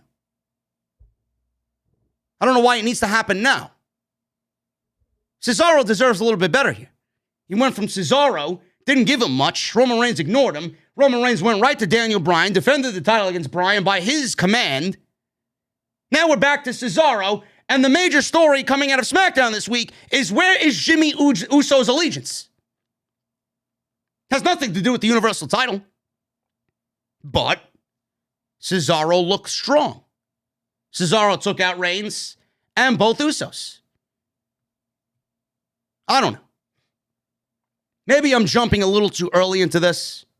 Maybe there's more to come. But from what we saw tonight up until the very last seconds of that show, seems like Jimmy and Jey Uso and whatever's going on there in Roman's camp is more important than Cesaro and the Universal Championship. That's just the way I saw it. Hopefully it is not it when we continue this Roman and Cesaro feud. I got two last pieces of information here, guys, before we get into the Super Chats. I got news on Mia Yim, and I got news on Shane Thorne, plus I got a follow-up on the Daniel Bryan situation, which we will be talking about a little bit more extensively on the podcast tomorrow. First, let's start with Mia Yim. Mia Yim and Shane Thorne, they were moved to SmackDown off of Monday Night Raw. T-Bar and Mace have found themselves in a weekly storyline with Braun Strowman and Drew McIntyre. Good luck in trying to find someone that cares about that. They dropped their masks. They didn't drop their names yet. They look like a makeshift fucking version of the Ascension on Monday Night Raw. Again, good luck getting anybody to care about those guys. Reckoning and Slapjack. Mia Yim and Shane Thorne moved to SmackDown. Ringside News can confirm that Mia Yim and Shane Thorne are being brought up during creative meetings, and they have not been forgotten about yet. They said the same thing about Aleister Black, and speaking of which, we didn't see him on the show this week. You got 2 weeks of vignettes. 2 weeks of vignettes from Aleister Black, and you decide to give him a week off? I don't understand that. Why are we giving Aleister Black a week off from vignettes? We were supposed to get Chapter 3 in his fairy tale. Why are we skipping weeks? Just crossed my mind now, being that they've not been forgotten about. You put the word forgotten and Aleister Black in the same sentence, it kind of goes hand in hand. The Retribution angle is 100% dropped. It is finished. It is unclear whether WWE will drop the Reckoning and Slapjack names and masks. I fucking hope they do. I absolutely fucking hope they do. And so should Shane Thorne and Mia Yim. They are discussing how to best implement them into the blue brand. This is what you do, Bruce. This is what you do. You give Mia Yim weeks of a rebuilding video package. Let me know about her, who she is, why she's there, what her visions and goal are. Same thing with Shane Thorne. Shane Thorne is an incredibly good pro wrestler. You should be able to find something for him immediately. If not, put him back down in NXT and pair him with the other fucking Australian that's down there. Fucking Brendan Vink, or whatever the fuck his name is. What happened to him? Mia Yim has posted a few headshots as of late on social media without the Reckoning mask on. She never got an opportunity, really, to even wrestle under that gimmick. Probably better for her that she didn't. But their names are being talked about in creative meetings. It's very simple. Weeks of video package coming soon, like you did with Eva Marie on Monday. Begin that in the beginning phases with Mia Yim. That division needs some solid in-ring performers. It's not going to last with what you got happening on the show in its current state. Daniel Bryan. WWE is leaving the door open for Daniel Bryan to return. We're going to talk about this tomorrow a little bit more in depth. I got a lot of news coming out of Bryan's free agency announcement. It's been reported everywhere. The reason I didn't do a video on it like all these other wrestle geeks and these fucking clickbait artists in the community is because there really isn't anything to report, folks. Nobody knows where Daniel Bryan is going besides Daniel Bryan. You can come up with all the fantasy fucking garbage your heart desires. That is not news. Oh, I want to see Bryan versus Okada. I don't give a fuck. Oh, I want to see Bryan versus Omega. I think Bryan would fit like a glove in AEW, says the geek on social media. That's not news.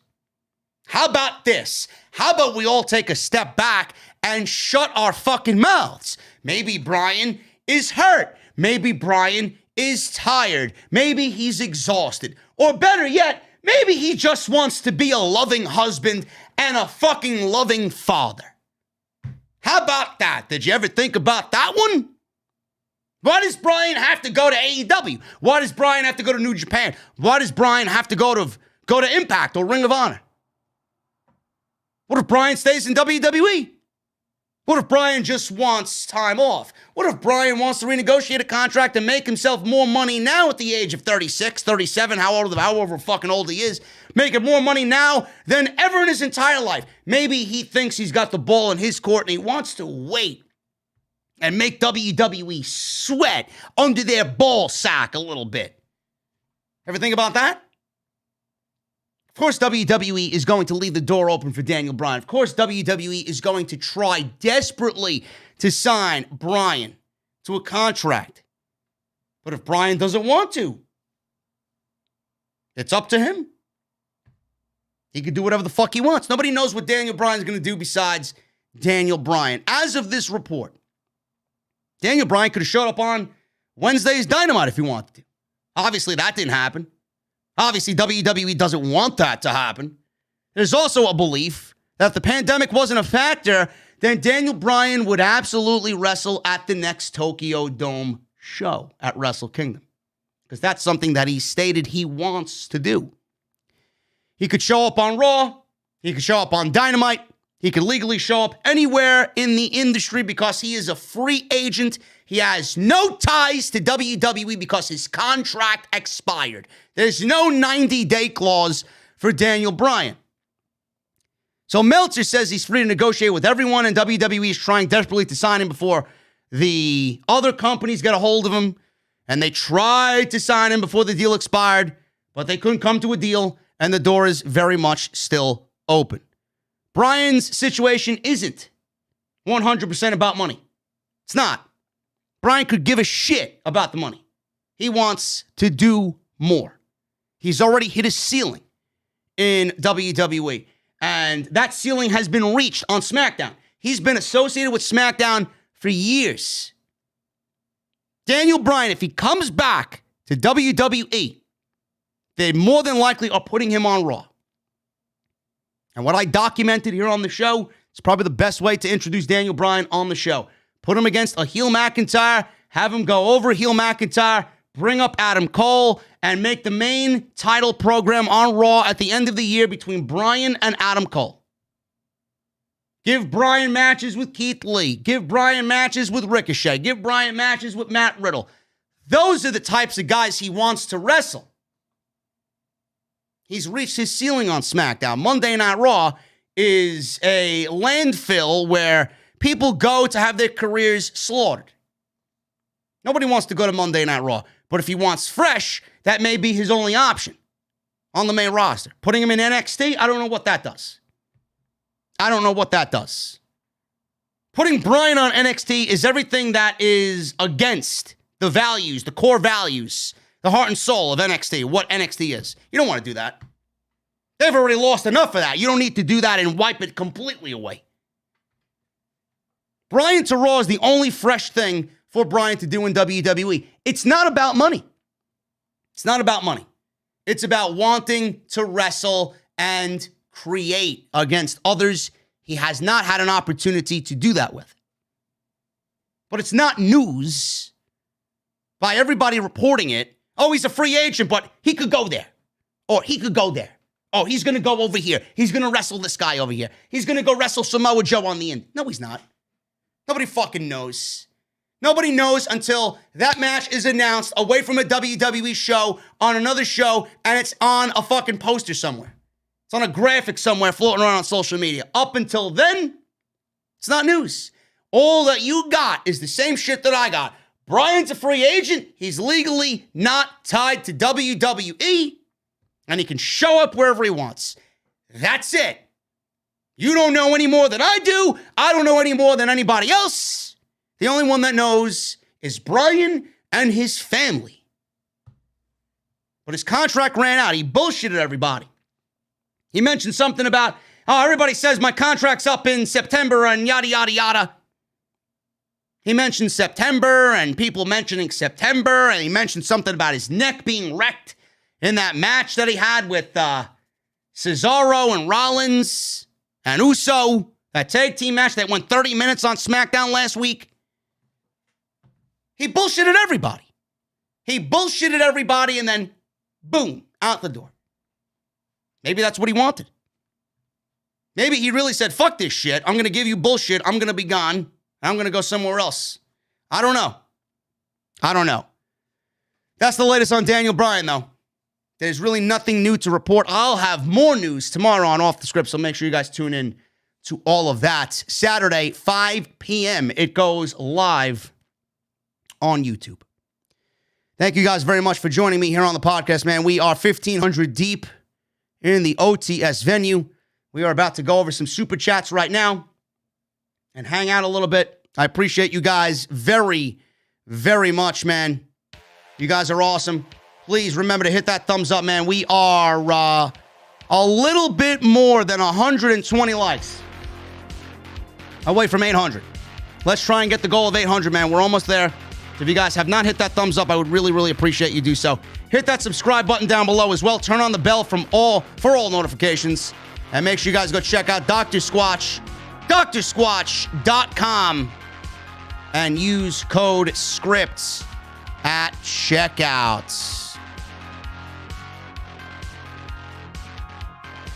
Let's see the super chats, man. Starting at the top, we got Reese with a 1999 super chat.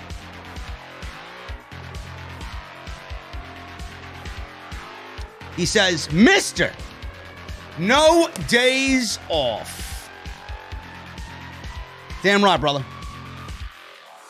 I streamed Resident Evil Village today for 5 hours, man. Watched SmackDown for 2 and came on here and gave you another 2-hour podcast, man. If anybody tells me that I don't work hard, go fuck yourself, man. Kenley Pierre with a $4.99 super chat. Either Bryan or Hangman Page should beat Omega. That's if Bryan goes to AEW.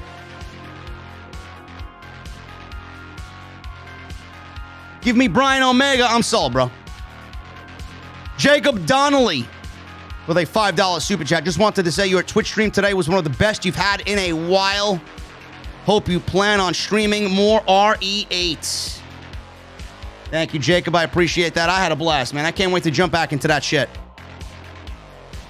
I had a blast playing that. Resident Evil 8, Resident Evil Village is fucking fantastic, man. It really is. I had a lot of fun.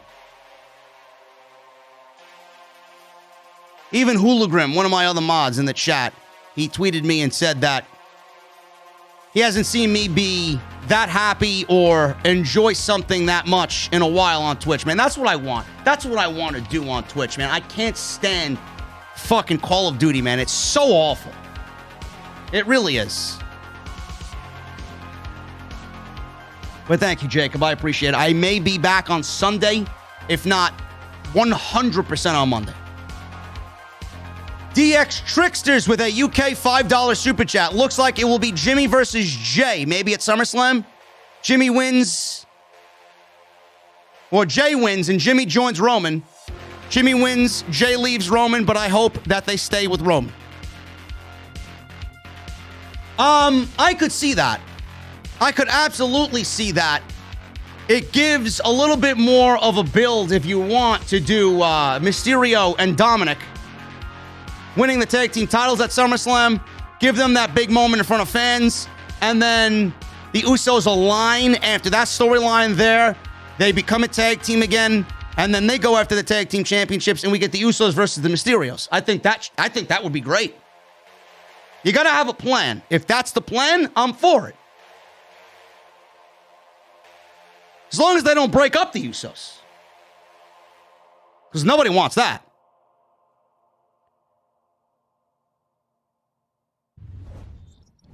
Brolio Martinez with a $5 super chat. Good evening, my Messiah. Great to be here. Hope life is treating you well. Over here drinking some Bacardi. Here's to you, Mr. No Days Off. Thank you, Brolio. I appreciate that. Enjoy that Bacardi and cold beverage, man.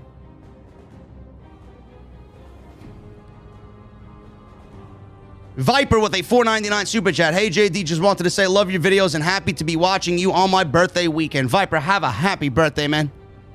Hey, Jesse, get this guy a birthday shot, man.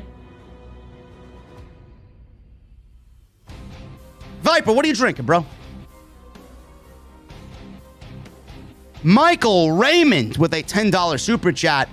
Snoozed through Nia Jax match to awaken to a returning Jimmy Uso.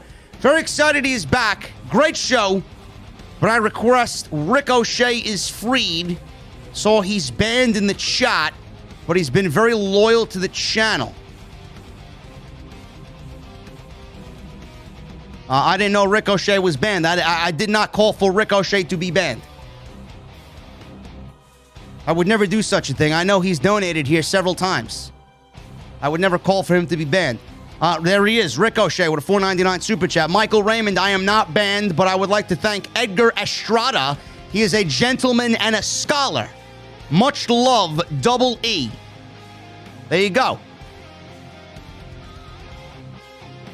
There you go. We got some, and then Michael Raymond. It's like they're fucking communicating in super chats. $2 super chat by Michael Raymond. Apologies for the confusion. Much love, JD and Double E.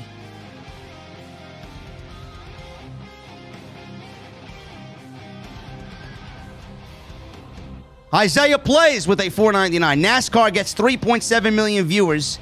Surprising since both WWE and NASCAR had horrible 2010s. But hey, NASCAR turned it around. WWE hasn't. They get that they get that high of a rating? It's pretty crazy, huh?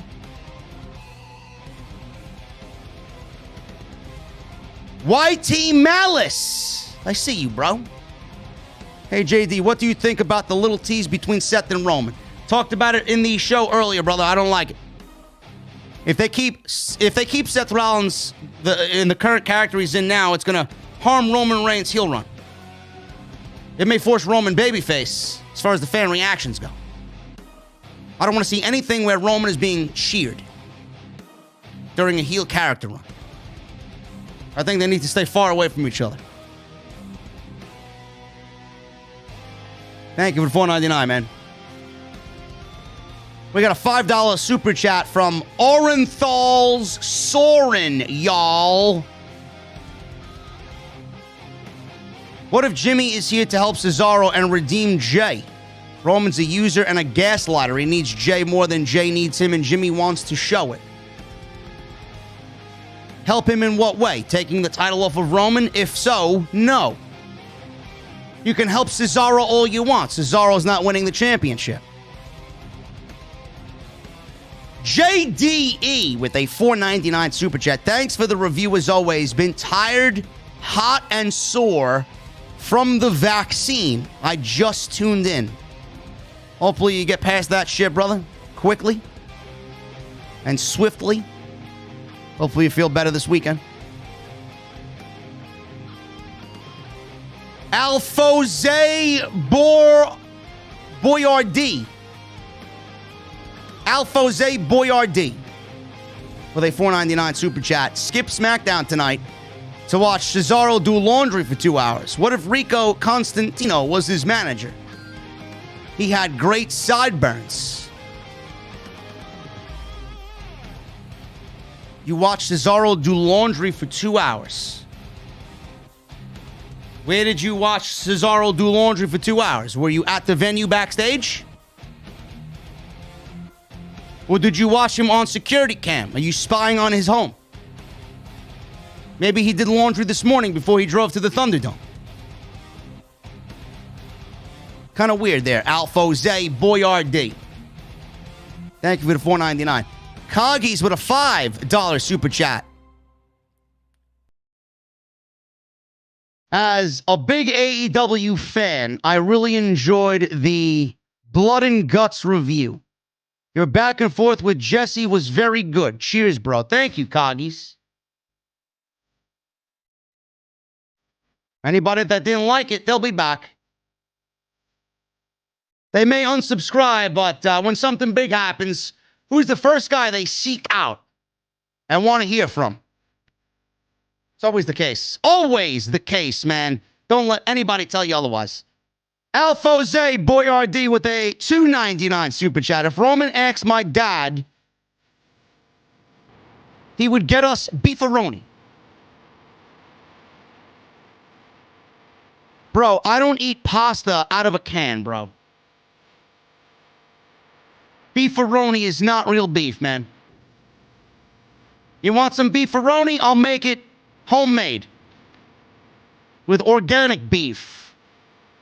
Who the fuck knows where that beef has come from and what it is, man? It may be human remains. Who the fuck knows?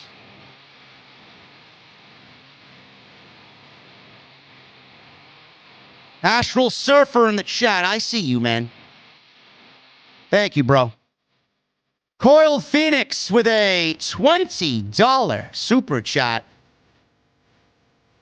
Don't get me wrong, I'm glad Jimmy is back, and I hear what you're saying, JD, but I think they should have brought him back way sooner than now because it would have given Roman a more badass Godfather feel than he already does. Yeah, I could see that. Yes, I partially agree with you, Coil Phoenix. They should have brought him back. He was probably ready to come back months ago. They should have brought him back during the Roman Reigns feud, to be quite honest with you, against Kevin Owens. But who knows, man? He might have had a setback in his rehabilitation. We don't know. We don't know what prolonged him. But as history repeats itself, WWE usually waits on bringing people back because they don't have an idea of what to do with said individual. So they more than likely didn't know what the fucking plan was, and they held off.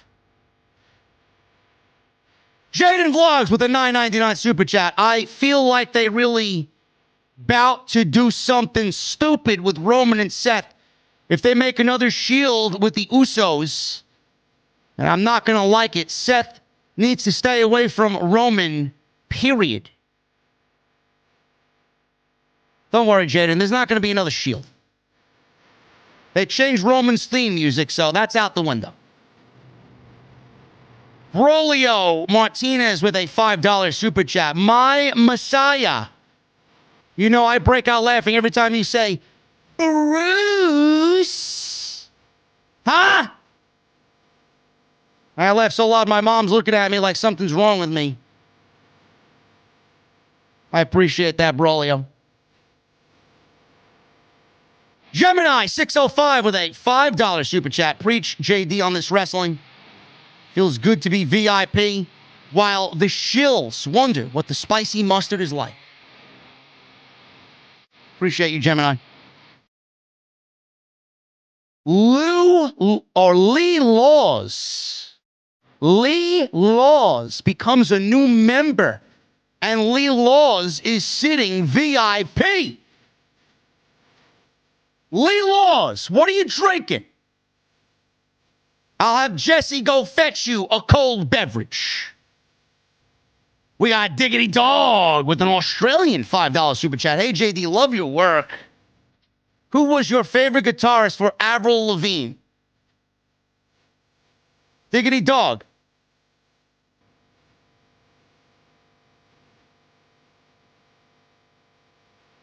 On what fucking planet would you think I listened to Avril Lavigne? I don't understand these music questions, bro. Why would I JD from New York. Listen to Avril Lavigne.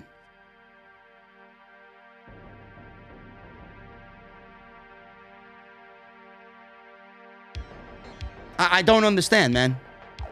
You want to know what I've been listening to lately? Huh? Let's see if this fits into the category of Avril Lavigne, bro. Let's look at my recently played on Spotify. Hell Unleashed by Evil, Violence Unimagined by Cannibal Corpse, A Dying Machine by Mark Tremonti, Fear Factory, Alter Bridge, The Crown, with their new album Royal Destroyer, and Miles Kennedy. I don't know what makes you think I listen to Avril Lavigne, bro.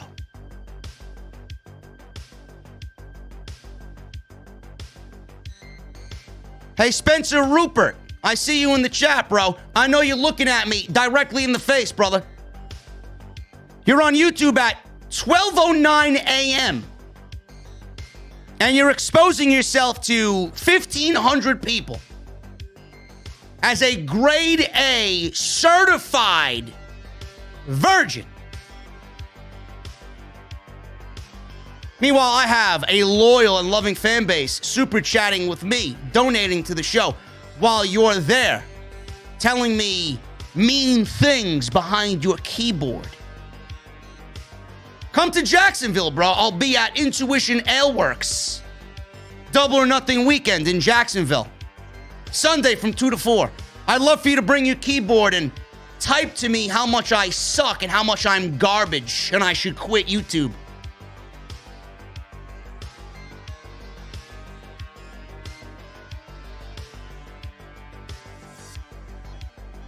Diggity dog, no. Who are you calling Pinhead with a $1.99 super chat? Bro, listen. I appreciate the donation, man, but please don't be shy. Don't be shy, bro. And remember, tip your bartender. They don't work for free. Nick Smith with the $1 super chat. Here's another geek. Why are you being shy, Nick Smith? Put the $1 in the tip bucket. The hot bartender at the bar deserves the tip, bro. They're working their ass off for you, okay?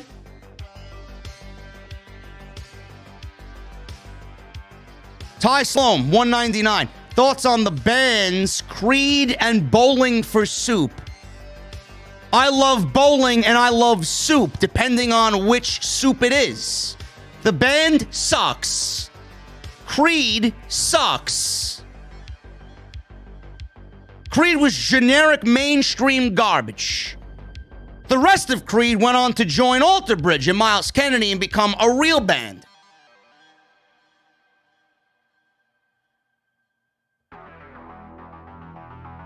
Shayla, 810 with the $10 super chat. Reginald vs. Roman. If he's so great, Wrestle Geek, the man is doing flips and being flashy. Roman would laugh at him. Bro, Reginald doesn't even belong on TV, man.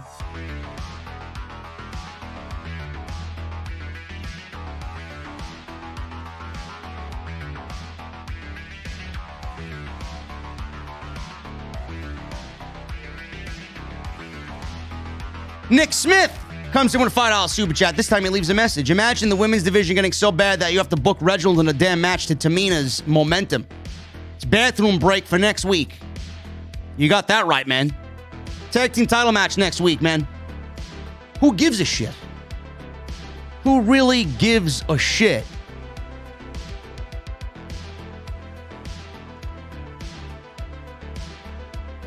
Lee Laws with a $10 super chat. Thank God for your podcast, JD. It's the only way I can stomach WWE garbage.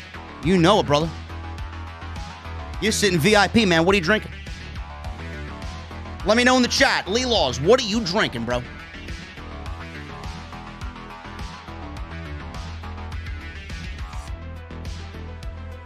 Jedi Joker with the $5 super chat. Hey, man, at work, just wanted to show some love, man. I'll catch up on the review when I get home tomorrow, brother. Have a good rest of the night. Hashtag OTS.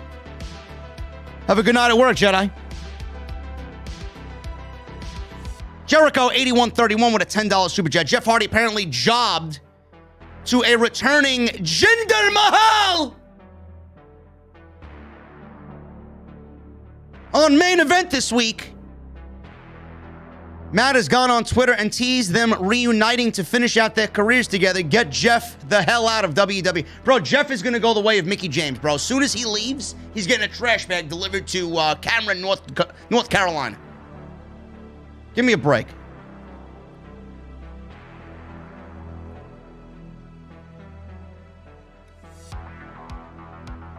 And yes, Jeff Hardy's going to AEW when his contract's up.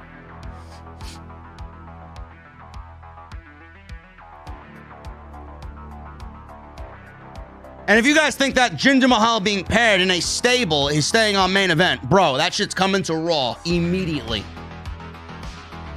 That shit is coming to Raw immediately, man.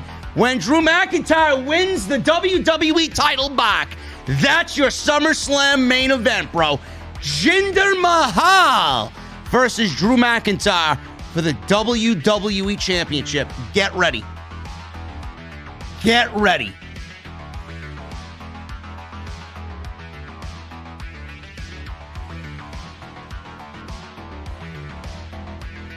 King Cell with a $4.99 super chat. I miss your hate mail reviews. Can you bring some back in the future? Remember when someone was pissed about your opinion on Bobby Lashley? Classic. You know, man, I got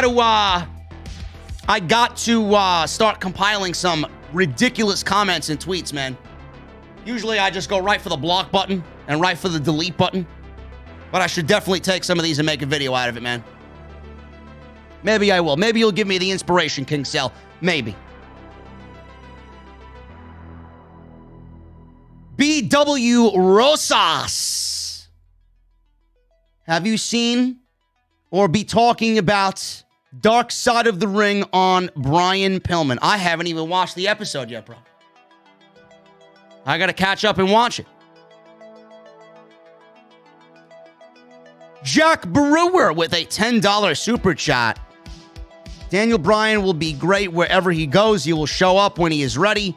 I like you being real and honest, and you don't BS. That is why you're my favorite to listen to. Thank you, Jack Brewer. I will always be fair and honest, man. Always. Lauren Hutton with a plethora of super chats. 4 $2 super chats. Let's go one by one here. I can see Jay and Roman turning. You can see Jay and Jimmy, you mean, turning on Roman at SummerSlam. I don't think that's happening. Why is SmackDown so much better than Raw? Because Roman Reigns is on the show. Have you ever had peach and apple schnapps? Yum. Yes, I have. Thank you, Lauren, for the 4 $2 super chats. Furious Nation, $5 super chat. Thoughts of Naomi moving to SmackDown to turn heel and join Roman? I love it. It should happen. Get her away from Lana, please. Coiled Phoenix with a $10 super chat. Daniel Bryan is a good wrestler and would look good wrestling the likes of Lee, Riddle, Gargano, but as long as he stays in WWE, he won't be able to wrestle who he wants due to the creative chokehold.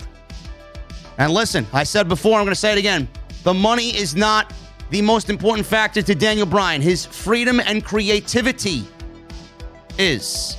He might not want to wrestle as much as WWE wants him to wrestle. He may just want to wrestle a couple times a year and really make it special and start winding down his career, make the most money he can, be at home with his family, continue to do what he loves to do for years to come, wrestling on his own terms.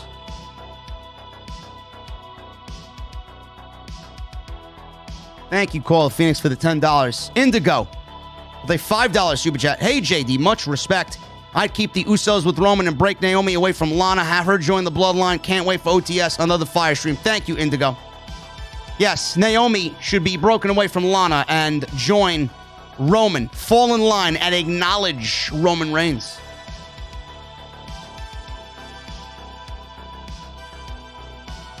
Furious Nation with a $20 super chat. He says, sorry about the 50 subscribers you lost from the AEW review this past Wednesday. Screw the AEW geeks who can't take criticism. The ending camera angle with blood and guts this past Wednesday could have been a lot better. That's all I ask for, man. That's all I ask for. I don't really understand these geeks in the AEW community, man. I'm a Braves fan, okay? They got their ass handed to them by the Phillies again tonight. The Braves are not playing well at all. I criticize the Braves all the time about what they need to do, what they're not doing, who they need to go out and replace this guy with or that guy with. Look at how many of you are Yankees fans? Look at the Yankees playing poorly this year. We can't love our baseball teams and criticize them at the same time? I don't understand this shit. People are mental. Wrestling fans are fucking mental. AEW fans are fucking mental, man. Jonathan Coleman, get out of my fucking chat. You're not allowed to say that in my chat. I'm only allowed to say that. Get the fuck out.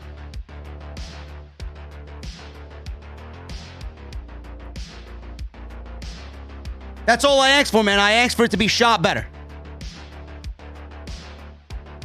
That's it. Ricochet, $4.99 super chat. JD, great show. Goons in here tonight. Regardless, fuck the 50 that unsubscribe. Meanwhile, let's not waste Cesaro's run. At some point, he needs the dub. He's not beating Roman, bro. Roman is not losing the championship. Not happening, man. Thank you for $4.99. JT Golden with a $1.99 super chat. WWE really having Jeff Hardy lose to Jinder. Wouldn't be the first time. I don't know why everybody's so up in arms about Jinder Mahal beating Jeff Hardy on main event. Who gives a fuck? Jeff is 1 foot out the door anyway.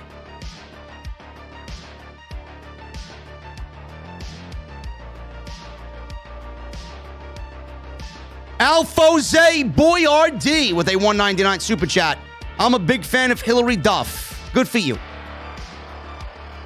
You're the only one out of 1,200 people remaining in this chat that is a fan of Hillary Duff, bro. Kevin Dunn's Feet OnlyFans official account. $5 super chat. How many camera cuts does it take to have a great show? I say the more, the better. That came from Kevin Dunn's Feet OnlyFans official account. The names are getting more and more ridiculous every single week, bro. $9.99 super chat. Chris, thank you, bro. Here's a tip for the hot, sexy bartender. Question for you and the OTS family. Spicy mustard or honey barbecue? Honey barbecue. Though I love spicy mustard as well. Coggies with a $5 super chat. I can't be at Double or Nothing for the show or the meet and greet. I will try calling down to Intuition to buy you a pitcher. What you want? Bro, you're asking me what I want when it comes to beer. Whatever you're willing to buy, brother. Whatever you are willing to buy, it's fine. I will accept any and all, as long as it's cold. Davey Thompson with a $5 super chat. Vince split Rinku and Sararv. Another tag team down the toilet. Davey, are you losing sleep that they broke up Indish Share? I mean, who gives a shit? Edgar Estrada with a $50 super chat, man. Yo, my bro JD, Wednesday night review, you told the truth. And again tonight, here's a little something for the crickets. Love it.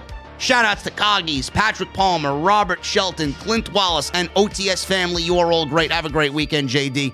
Edgar, you fucking savage, man. Have a great weekend, brother. Have a great weekend, man. You and the family.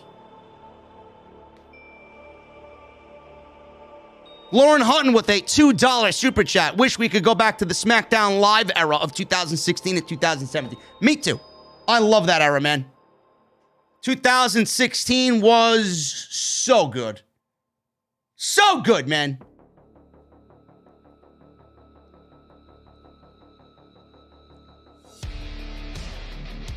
Bro, this is a independent brewery. There's no Coors Light or Bud Light in a establishment like this. Why would I pick a meet and greet spot with shit beer? Come on, man. Thank you, Lauren, for the $2 super chat. Israel with a $5 super chat. I enjoyed the blood and guts match. I didn't like the way it ended. I'll keep supporting you. Don't pay no mind to the fools that don't know any better. Don't worry, Israel. I got them dancing on strings regardless, man. Ty Sloan. $4.99 super chat. Do you think Logan Paul will beat Mayweather? Will the Pauls be boxing legends? Also, thoughts on the band Grade 8 and the Deftones. Keep it up, JD, you rock. Logan Paul and Mayweather will be rigged. It's all fake. It's all predetermined. All those boxing matches are staged, bro. If Logan Paul beats Floyd Mayweather, it's rigged. It's rigged anyway. They only do it for the money. And I'm not the only one who thinks that. Everybody with the last match, the last boxing match that he had, everybody was saying the same thing. It was fucking fake. It was staged. What do I think of Grade 8? I grade them an F. And the Deftones, they're okay. I could deal with the Deftones. Raging Girl Gamer, $9.99 super chat. Love you, JD. That is all. Rage comes in, she leaves a $10 super chat, she tells me she loves me, and then leaves. That's what I like to see, man. Thank you, Rage. I appreciate you. Get some rest. Get some rest. You know who's going to get some rest? I'm going to get some rest. I'm going to get some rest because it's about time we get the hell out of here, man. It's about time we get the hell out of here. 2 hours and 20 minutes. Tonight live on YouTube. I appreciate all the 1,600 geeks that came in here, man. And I mean that in the most loving way. 1,600 OTS family jumping into the venue tonight, man. Packing this place as always. Bringing the level of excitement that I love every single night. We got a big show tomorrow, man. Off the script. Episode 375. We're going to talk about blood and guts. How WWE management said it was an embarrassment to the industry. How AEW fans ousted themselves as a bunch of fucking idiots this week. We're going to talk about Daniel Bryan and the major news surrounding his free agency. When did it happen? Why did it happen? What Daniel Bryan said to make everybody believe he was staying with the WWE and was still with the WWE. Lots of stuff tomorrow, man. Go check out all the other videos if you missed them, man. Monday Night Raw, SmackDown tonight, obviously, NXT, and AEW. All those live streams are on the channel right now. Go and check them all out, man. Lots of good stuff for you to catch up on if you missed anything. Follow me on Twitter and on Instagram at JDfromNY206. Hit that subscribe button down below if you have not done so yet, man. I guarantee you there's something about this show that you picked up and liked. And you should hit that subscribe button for more content, more great content in the weeks to come. We're here, consistent every single week. Hit that thumbs up as well, guys. We are less than 50 away from 800. Can we get to 800 before we get out of here, man? 800 was the goal. So hit that thumbs up if you have not done so yet. And I want to thank my sponsor for today's show, man, DrSquatch.com. Go and get your Dr. Squatch, your soaps, your shampoos, your conditioners, your deodorant, man. If you're a wife or a girlfriend that wants your boyfriend or husband smelling good, Dr. Squatch is it. If you're a wrestling geek that doesn't shower and wants to smell and look good, Dr. Squatch is for you, man. DrSquatch.com. Use code SCRIPT at checkout. Guys, I'm about to get out of here. I got my cold beverage. Always do. Everywhere I go, I got my cold beverage. I'm getting in the Mustang. I'm about to hit the highway and get the hell out of here, man. Windows are down. What I want from you guys is very simple. Guitar emojis in the chat and that music on max. I'll see you guys tomorrow for OTS 375, and I'll see you right back here next week for more WWE and AEW content on OTS. I'll see you guys later.